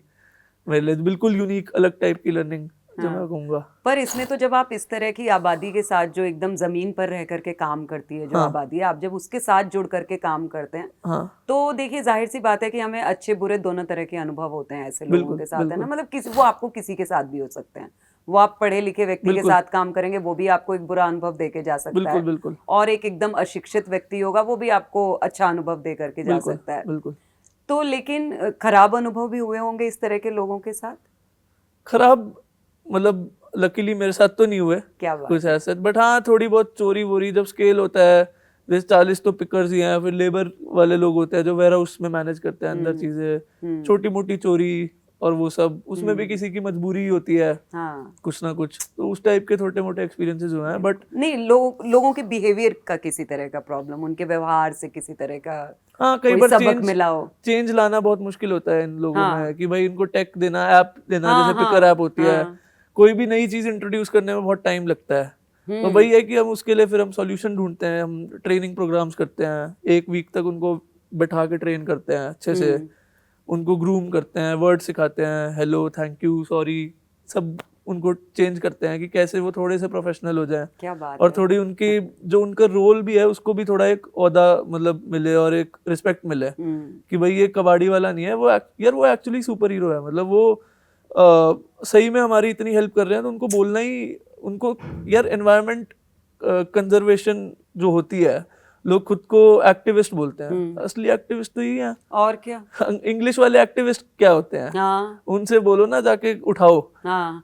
खुद से उठा के दिखाओ। तो मेरे हिसाब से तो रियल एक्टिविस्ट यही लोग हैं। बिल्कुल, तो कितनी इनको तो मेहनत कर रहे हैं। चलो तुम इनको रिस्पेक्ट नहीं दे सकते तो कम से कम उनको डिसरिस्पेक्ट तो मत करो ना। बिल्कुल सही So, बात है। वो वाली चीज मेरे को लगता है, तो उसके लिए भी हम ट्राई करते हैं कि उनको सिखाएं, कस्टमर्स को भी अवेयर करें कि भाई ये लोग कितने इंपॉर्टेंट है हमारे लिए। हमारा सोशल मीडिया काफी एक्टिव है, इंस्टाग्राम वगैरह पे हम ऐसे मैसेज स्प्रेड करने की कोशिश करते हैं। हाँ, मैं देख रही थी कि आपके कुछ तो वीडियोस बड़े वायरल हो चुके हैं, है ना। काफी इंटरेस्टिंग इन्फॉर्मेशन हम देते हैं, क्योंकि कबाड़ का सेक्टर ही इतना इंटरेस्टिंग है, लोग कोरिलेट बहुत कर सकते हैं ना, क्योंकि सबके घरों की कहानी है, राइट। जैसे मैंने वो टैप्स वाली बात बताई और अलग अलग चीजें, तो सबको पता है कि हाँ समझ में आता है, और फिर कई बार इंटरेस्टिंग लगता है, तो इसलिए वो फिर वायरल हो जाता है। जैसे हमको बड़ा सारा कबाड़ तो घर में हमारे ऐसा होता है कि हमको पता ही नहीं कि लोहा है कि तांबा है, बिल्कुल। अब जैसे बाथरूम फिटिंग्स हो गई, टैप्स हो गई, वो आपको लगता है कि ये तो स्टील या लोहे की बनी है, दिखने में तो स्टील जैसा लगता है, पॉलिश्ड होती है वो, बट असली में ब्रास होता है mostly. 90% of the taps are made of brass, वो पीतल की बनी होती है। अब स्टील का प्राइस से 10 गुना महंगा होता है पीतल। तो पीतल का प्राइस आप मान लो 450 रुपीज kg है, आपने एक बार अपने घर की बाथरूम फिटिंग चेंज कराई तो कितने की होंगी वो? 10 किलो होती है लगभग, तो 5000 की होगी वो। 5000 is not a small amount, right. आप 5000 में आप एक महीने का मतलब जो भी है आप कुछ भी कर सकते हो। हाँ, कुछ भी कर सकते हो, और क्या। 5000 भी मतलब बहुत सारे लोग ऐसे हैं जिनके घर 5000 रुपए से ही उनका महीने का चल रहा है मामला। हाँ, तो वही है कि ये एजुकेशन नहीं होती, लोगों को पता नहीं होता कि मिस आइडेंटिफिकेशन होती है कि कौन सी चीज एल्यूमिनियम की बनी है, कौन सी ब्रास की बनी है। वो सब चीजें भी हम स्क्रैप अंकल में सॉर्ट करते हैं, मतलब हमारे पिकर्स जो बता देते हैं कि ये चीज इस चीज। दरअसल आप ये बहुत अच्छा कर रहे हैं, क्योंकि आपको पता है कि बहुत सारे ऐसे मतलब जब कबाड़ी वाले रद्दी लेके जा रहे हैं या घर का सामान लेके जा रहे हैं, तो बहुत सारी चीजें लोगों की चली जाती हैं इस तरह की जो बड़ी महंगी होती है, उनको पता नहीं चलता है कि ये क्या है, कौन सा मेटल है ना। तो ये तो बड़ी अच्छी बात है कि आप इसके लिए भी जागरूक कर रहे हो लोगों को। तो हम चाहते हैं कि भाई अवेयरनेस हो, चीजें जितनी ऑर्गेनाइज हो उतना बढ़िया है, हमारे लिए भी बढ़िया है, उनके लिए भी बढ़िया है। हमारी तो ऐप में भी ऐसे फीचर्स है, वो कॉमन आइटम्स को एक्चुअली पिकर ऐप में वो दिखा देता है कि ये क्या चीज है, आर्टिफिशियल इंटेलिजेंस यूज करके। बट हाँ, मेरे को ऐसे बज़वर्ड्स यूज करना अच्छा नहीं लगता, कबाड़ का धंधा है ना, बट हमारे धंधे में बहुत आर्टिफिशियल इंटेलिजेंस और मशीन लर्निंग यूज होती है बैक एंड पे। क्या बात है, हम लीकेजेस डिटेक्ट करते हैं कि भाई चोरी हुई नहीं हुई, मतलब रास्ते में कुछ गायब हुआ नहीं हुआ, वो हम कंप्यूटर विजन से करने की कोशिश कर रहे हैं। बट नहीं यार, ये कॉम्पिटिटर्स हैं, नहीं कुछ नहीं कर रहे, हम कुछ नहीं कर रहे। सो बहुत टेक है हमारे काम में भी। बट तो हाँ, वो जागरूकता के लिए मेरे ख्याल से इम्पोर्टेंट है कि लोगों को भी पता चले कि किस चीज की क्या वैल्यू है। अब सिमिलरली ई वेस्ट में एक एसी की बहुत ज्यादा वैल्यू होती है, रिसाइकलिंग वैल्यू। अच्छा। जबकि फ्रिज और एसी दोनों बड़े अप्लायंस है, राइट। उस फ्रिज की इतनी रिसाइकलिंग वैल्यू नहीं होती जितनी एसी की होती है, क्योंकि उसमें ज्यादा कॉपर भरा होता है, मतलब कॉपर के पाइप्स होते हैं, कंप्रेसर होता है। हाँ, भारी कंप्रेसर होता है, जबकि fridge is just a box with a small compressor. तो वो हम तो इलेक्ट्रॉनिक्स वाले लोग हैं, हमें समझ में आता है, इसीलिए इंटरेस्टिंग भी लगता है। बस एक बड़ी इंटरेस्टिंग चीज ये भी है कि जब आप स्क्रैप या जंक में जाते हो तो आपकी आंखें एक तरह से किसी भी अप्लायंस का एक्सरे कर सकती है कि इस कैमरे के अंदर क्या है, क्योंकि हमारे पास आएगा, जैसे ई वेस्ट रिसाइकलर उसे खोलेगा, राइट।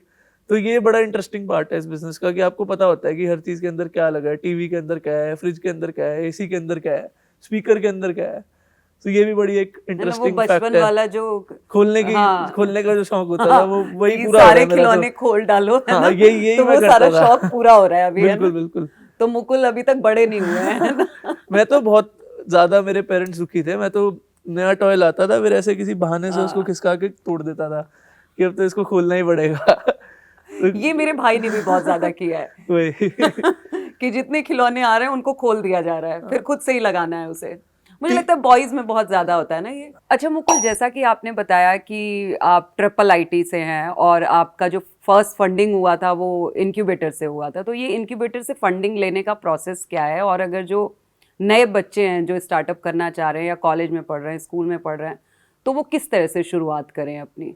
सी इनक्यूबेटर्स बहुत यूजफुल रिसोर्स हो सकते हैं फॉर स्टार्टिंग अ बिजनेस।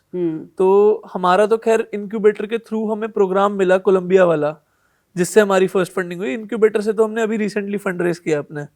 अच्छा। तो इनक्यूबेटर वाली फर्स्ट फंडिंग नहीं थी, बट हाँ वो एक्सपोजर इनक्यूबेटर के थ्रू मिला। हाँ। वो, और उसके अलावा जैसे मैंने बताया कि टाइकॉन जैसे इवेंट्स बहुत फर्क लाते हैं। तो एक तरह से ना आपको इकोसिस्टम में एंट्री चाहिए होती है सबसे पहले, क्योंकि एज अ स्टूडेंट या एज अ नॉर्मल इंडिविजुअल भी आपके आसपास की भीड़ क्या है, वही आपके जैसी है।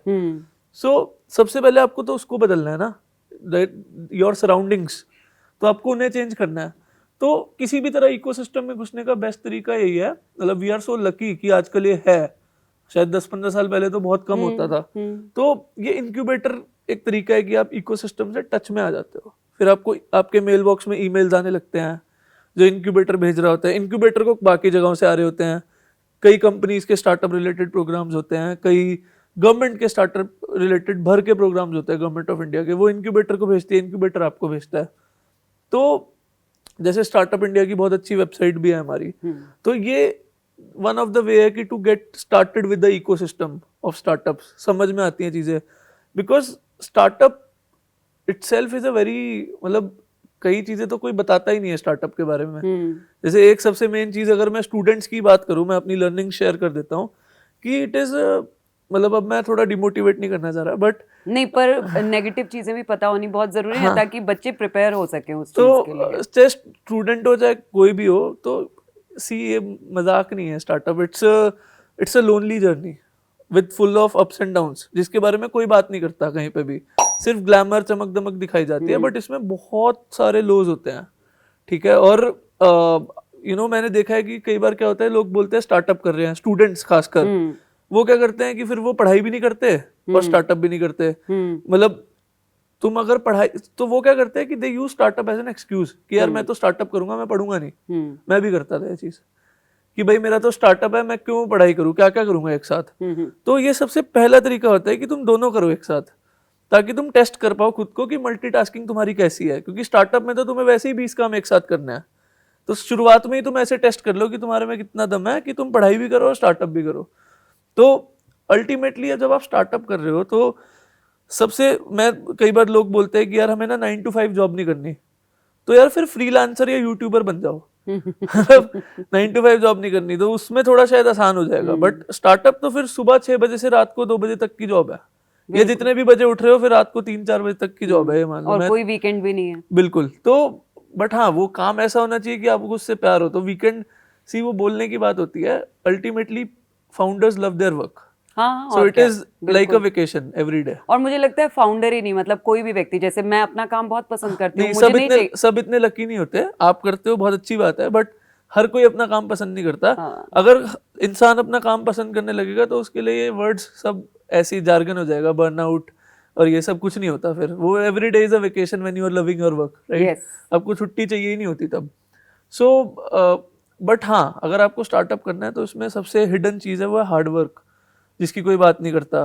आपको लाइफस्टाइल चेंज करना पड़ेगा, आप पार्टीज में नहीं जा सकते, ठीक है, आपको अपने हेल्थ का भी ध्यान रखना पड़ेगा, कोई कॉम्प्रोमाइज नहीं चलेगा आपका। तो यू हैव टू, इन चीज़ों की कोई बात नहीं करता, विच इज़ समथिंग सैड। तो जैसे मैंने अगर यार आपके क्लास का जो टॉपर है, आप कॉलेज में हो, आपकी क्लास का टॉपर 14 घंटे पढ़ रहा है, ठीक है, तो ठीक है आप 14 घंटे नहीं पढ़ रहे, तो 14 घंटे अपने स्टार्टअप पे तो काम करोगे ना। लोग क्या करते हैं, वो 14 घंटे की पढ़ाई तो स्किप कर ली और स्टार्टअप पे काम किया 4 घंटे भी नहीं। तो वो नहीं करना। मतलब अगर आप कर रहे हो तो उसमें आपको obviously you have to hire people ultimately who are better than the topper. तो उतनी मेहनत तो करनी पड़ेगी ना, फ्री में थोड़ी लड्डू बट रहे हैं कि कर लिया स्टार्टअप, फंडिंग भी मिल जाएगी, सब हो जाएगा। तो एक ये वाली चीज़ जो मैंने सीखी बहुत ज़रूरी थी फॉर अ स्टूडेंट। और incubators can be a very good resource. जैसे हम कमिंग बैक टू टॉपिक कि स्टार्ट करने के लिए चीज़ें, आपको एक सबसे बेसिक सीड सपोर्ट चाहिए होता है, ठीक है, शुरू कैसे करोगे एज ए स्टूडेंट। तो इंक्यूबेटर से जनरली आपको ना 10 लाख 15 लाख तक का फंड मिल जाता है, 20 लाख तक का भी आजकल गवर्नमेंट दे रही है शुरू में, without any proper prototype. Prototyping के लिए इतना आपको मिल जाता है। ग्रांट्स भी होती हैं बहुत सारी गवर्नमेंट की। तो ये बहुत ही सारी अपॉर्चुनिटीज है, बस ये है कि अवेयरनेस की थोड़ी कमी है। आप इस सबको इंटरनेट पे सर्च करो, स्टार्टअप इंडिया की वेबसाइट पे सब नए नए प्रोग्राम्स आते रहते हैं, आपको अप्लाई करना होता है। फिर थोड़े डेवलप्ड स्टेज पे गवर्नमेंट 50 लाख 1 करोड़ तक भी देती है, सॉफ्ट लोन्स भी देती है गवर्नमेंट मैन्युफैक्चरिंग वालों को। सो चीज़ें तो बहुत हैं। उसके अलावा और भी कई जुगाड़ू तरीके हो सकते हैं थोड़े बहुत फंड्स अरेंज करने के। जैसे कि आप, जब मैं कॉलेज में होता था, मैं कॉम्पिटिशन्स में पार्ट लेता था, फेस्ट होते थे, तो उसमें बी प्लान कॉम्पिटिशन होता था एक, जिसमें प्राइज मनी होती थी 30-40 हज़ार, 50 हज़ार। तो आप क्या कर सकते हो कि एक ही प्रोडक्ट को पहले एक बार जीत लो, फिर आपको पता लग गया कि ये तो चलता है, फिर उसको इम्प्रूव कर करके बार बार अलग अलग कॉम्पिटिशन्स में जाओ। तो ऐसे करके 3-4 लाख रुपए जोड़ लो एज अ स्टूडेंट, ठीक है। तो पिच कैफे होता था हमारे कॉलेज में, उसमें 50 हज़ार का प्राइज मनी होता था। Not a bad amount for a student to get started with things.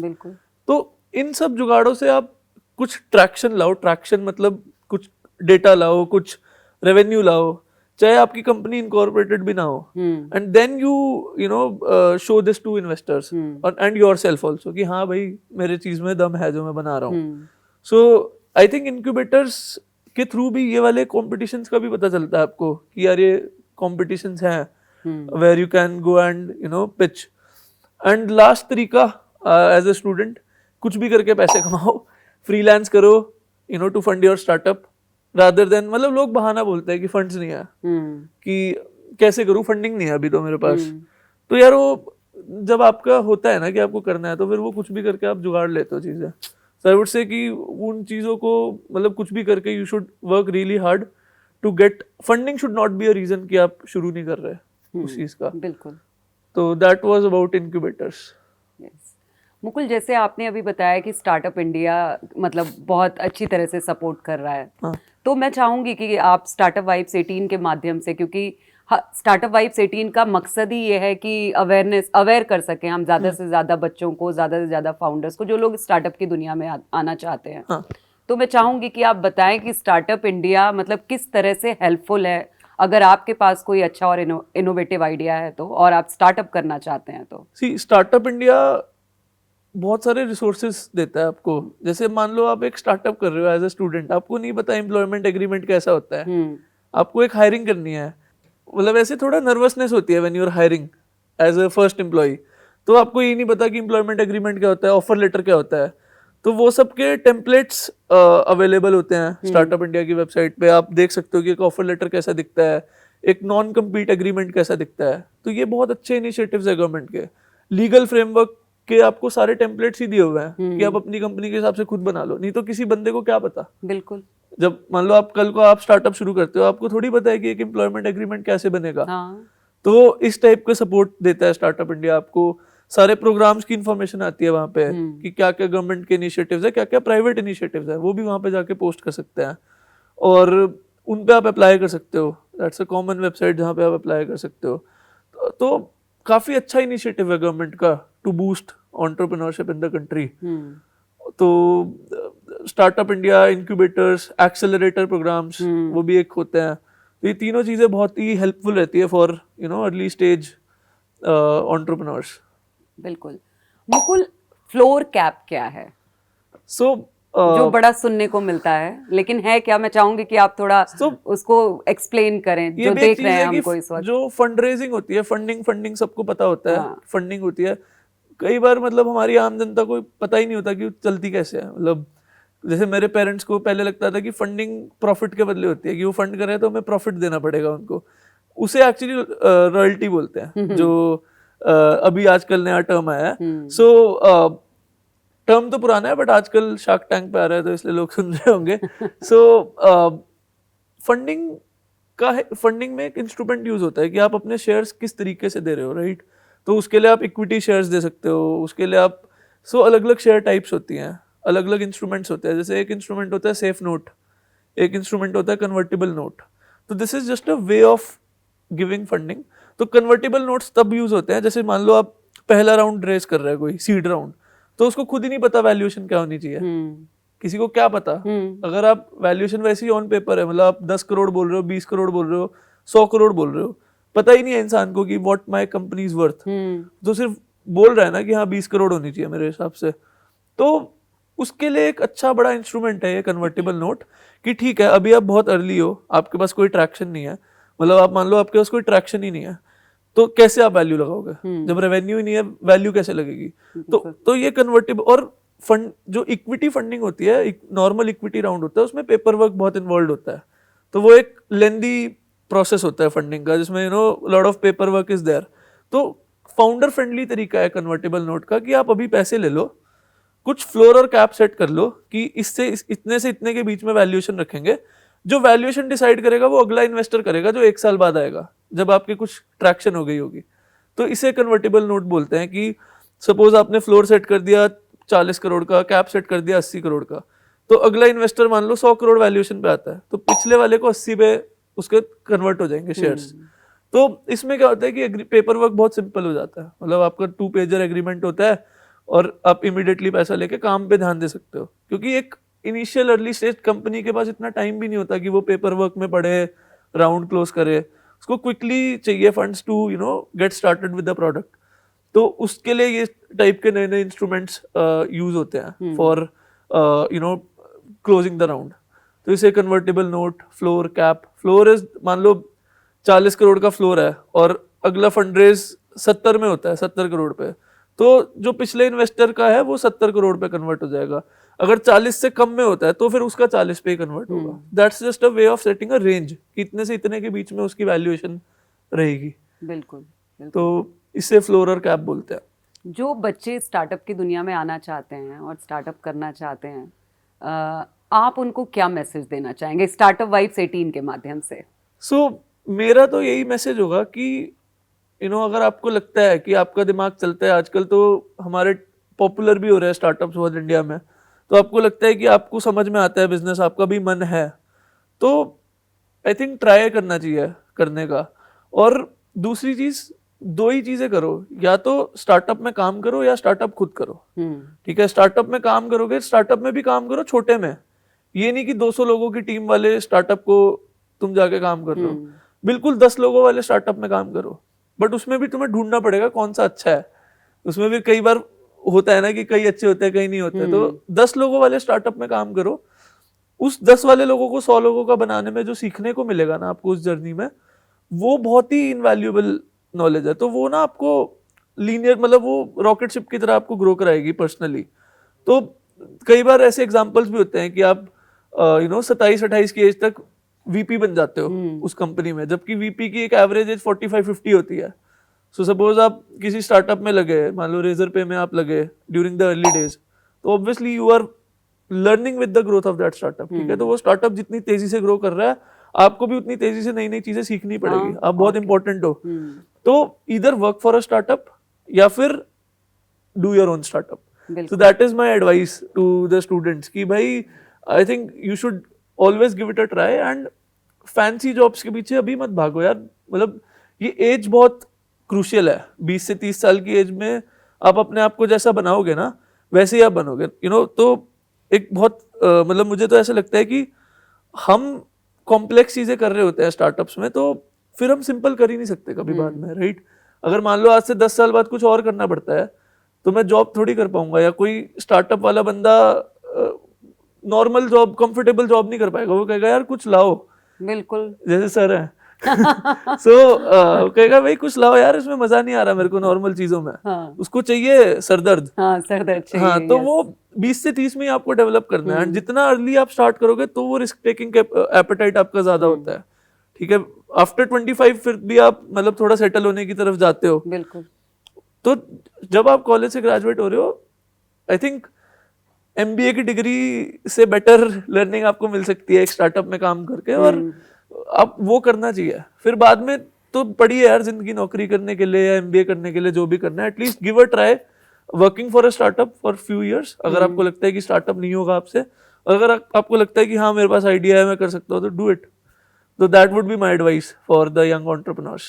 बिल्कुल, क्योंकि मेरे कुछ फ्रेंड्स हैं जिन्होंने अपने मतलब बहुत ज़्यादा नहीं है उस तरह के लोग, मोस्टली तो लोग ऐसे होते हैं या तो एक बार करते हैं और उसके बाद एफर्ट नहीं डालना पसंद करते हैं, जॉब में आ जाते हैं, या कुछ होते हैं बहुत बार करते हैं, मतलब ऐसे बहुत एक शुरू किया बंद कर दिया, दूसरा किया बंद कर दिया।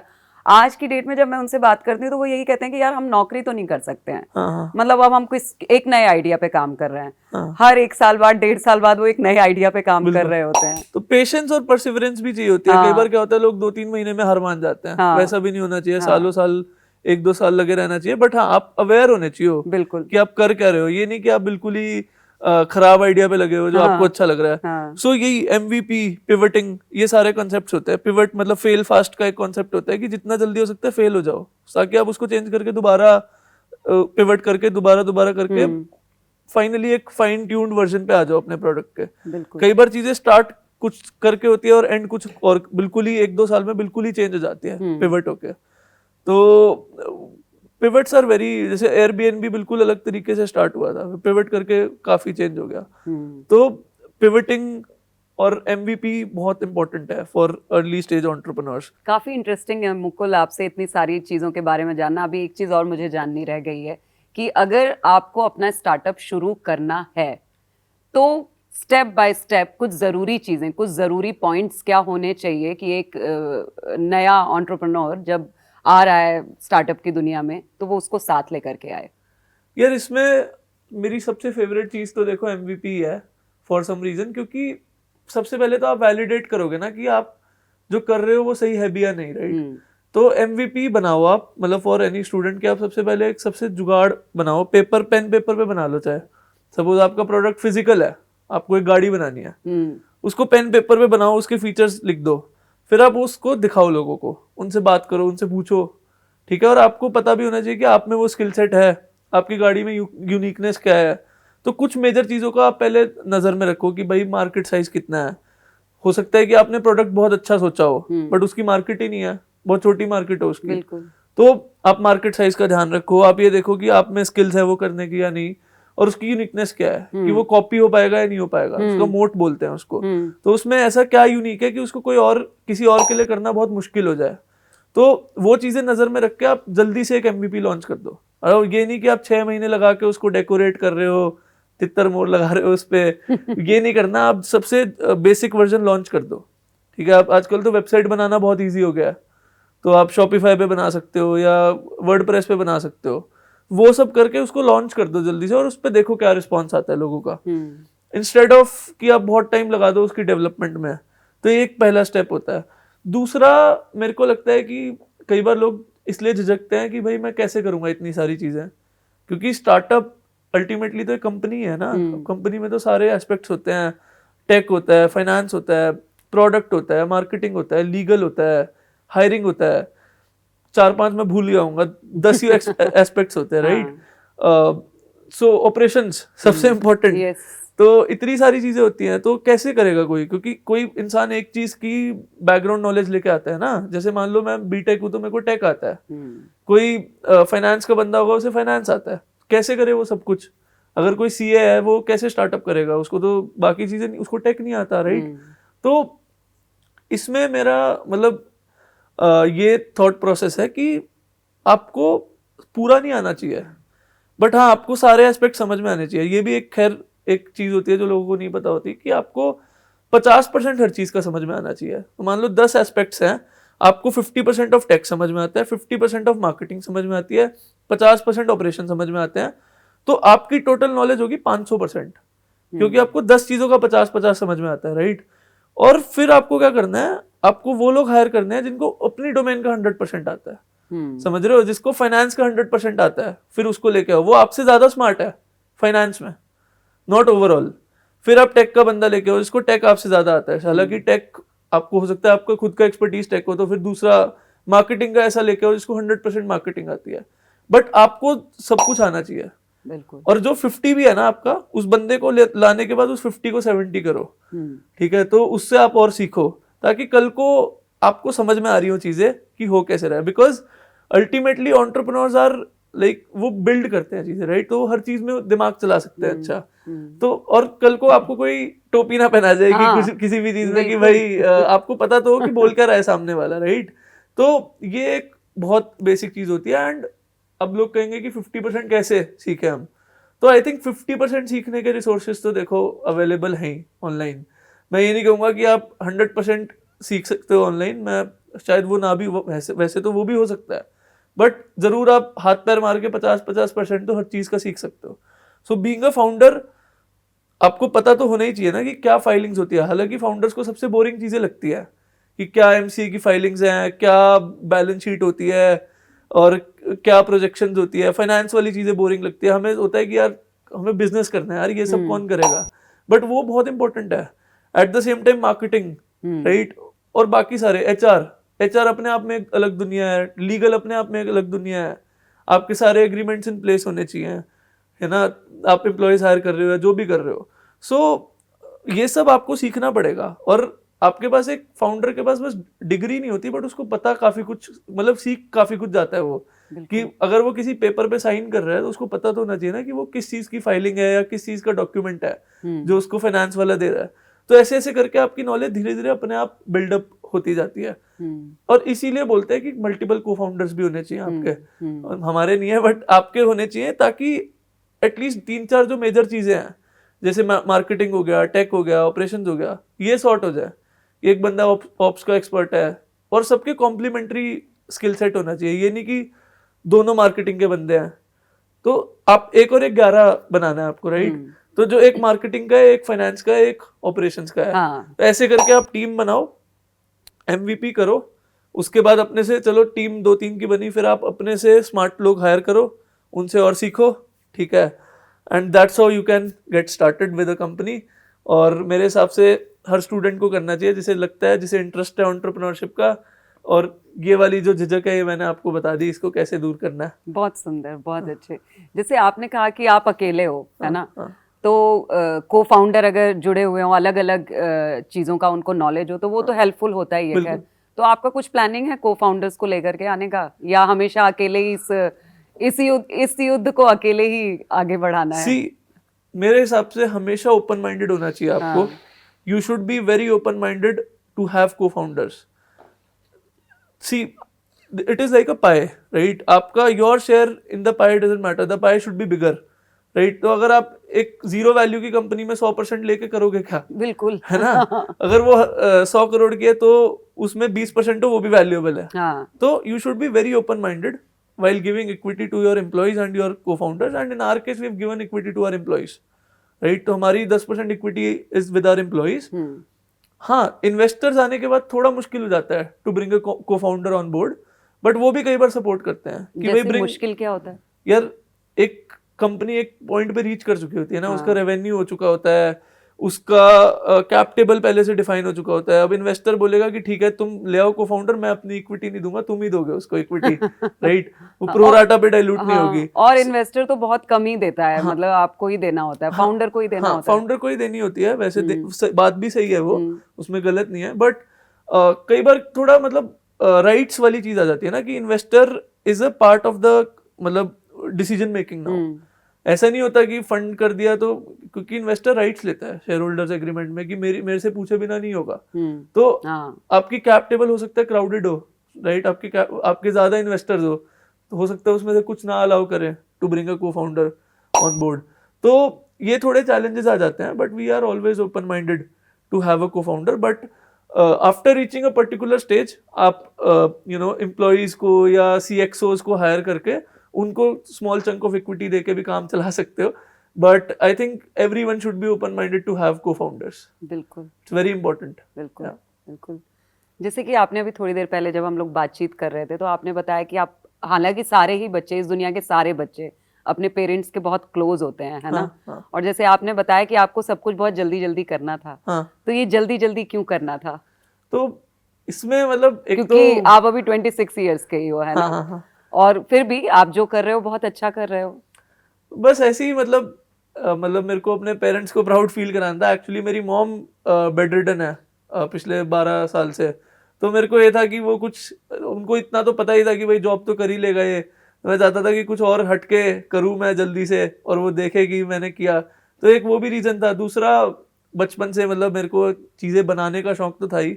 वो चीज़ें बनाने से कंपनी बनाने के शौक में कन्वर्ट हो गया. तो मतलब इंटरेस्ट तो था ही, और एक वो पेरेंट्स वाला रीज़न भी था. तो इसलिए और इतना भी समझ में आ गया कि भाई टाइम, रिस्क टेकिंग एपेटाइट जो है वो भी हमारे को जल्दी मतलब विद एज वो रिस्क टेकिंग कम होती जाती है. तो सबसे स्टार्टअप करने की एज या तो आपकी, मैं तो कह रहा हूँ 16 साल की उम्र में कर दो. काफी कुछ पता होता है 16 साल के बच्चे को भी, राइट? तो आपको या तो 20-22 की उम्र तक कर देना चाहिए हर हालत में, या फिर आप वेट करो फिर 45 का, जब आपका सब, आपकी सेविंग्स हो गई हो सारी, अब आप रिस्क ले सकते हो, राइट? मतलब या तो 16 साल में शुरू करें या 45 में जाकर के बीच में नहीं कर सकते आप.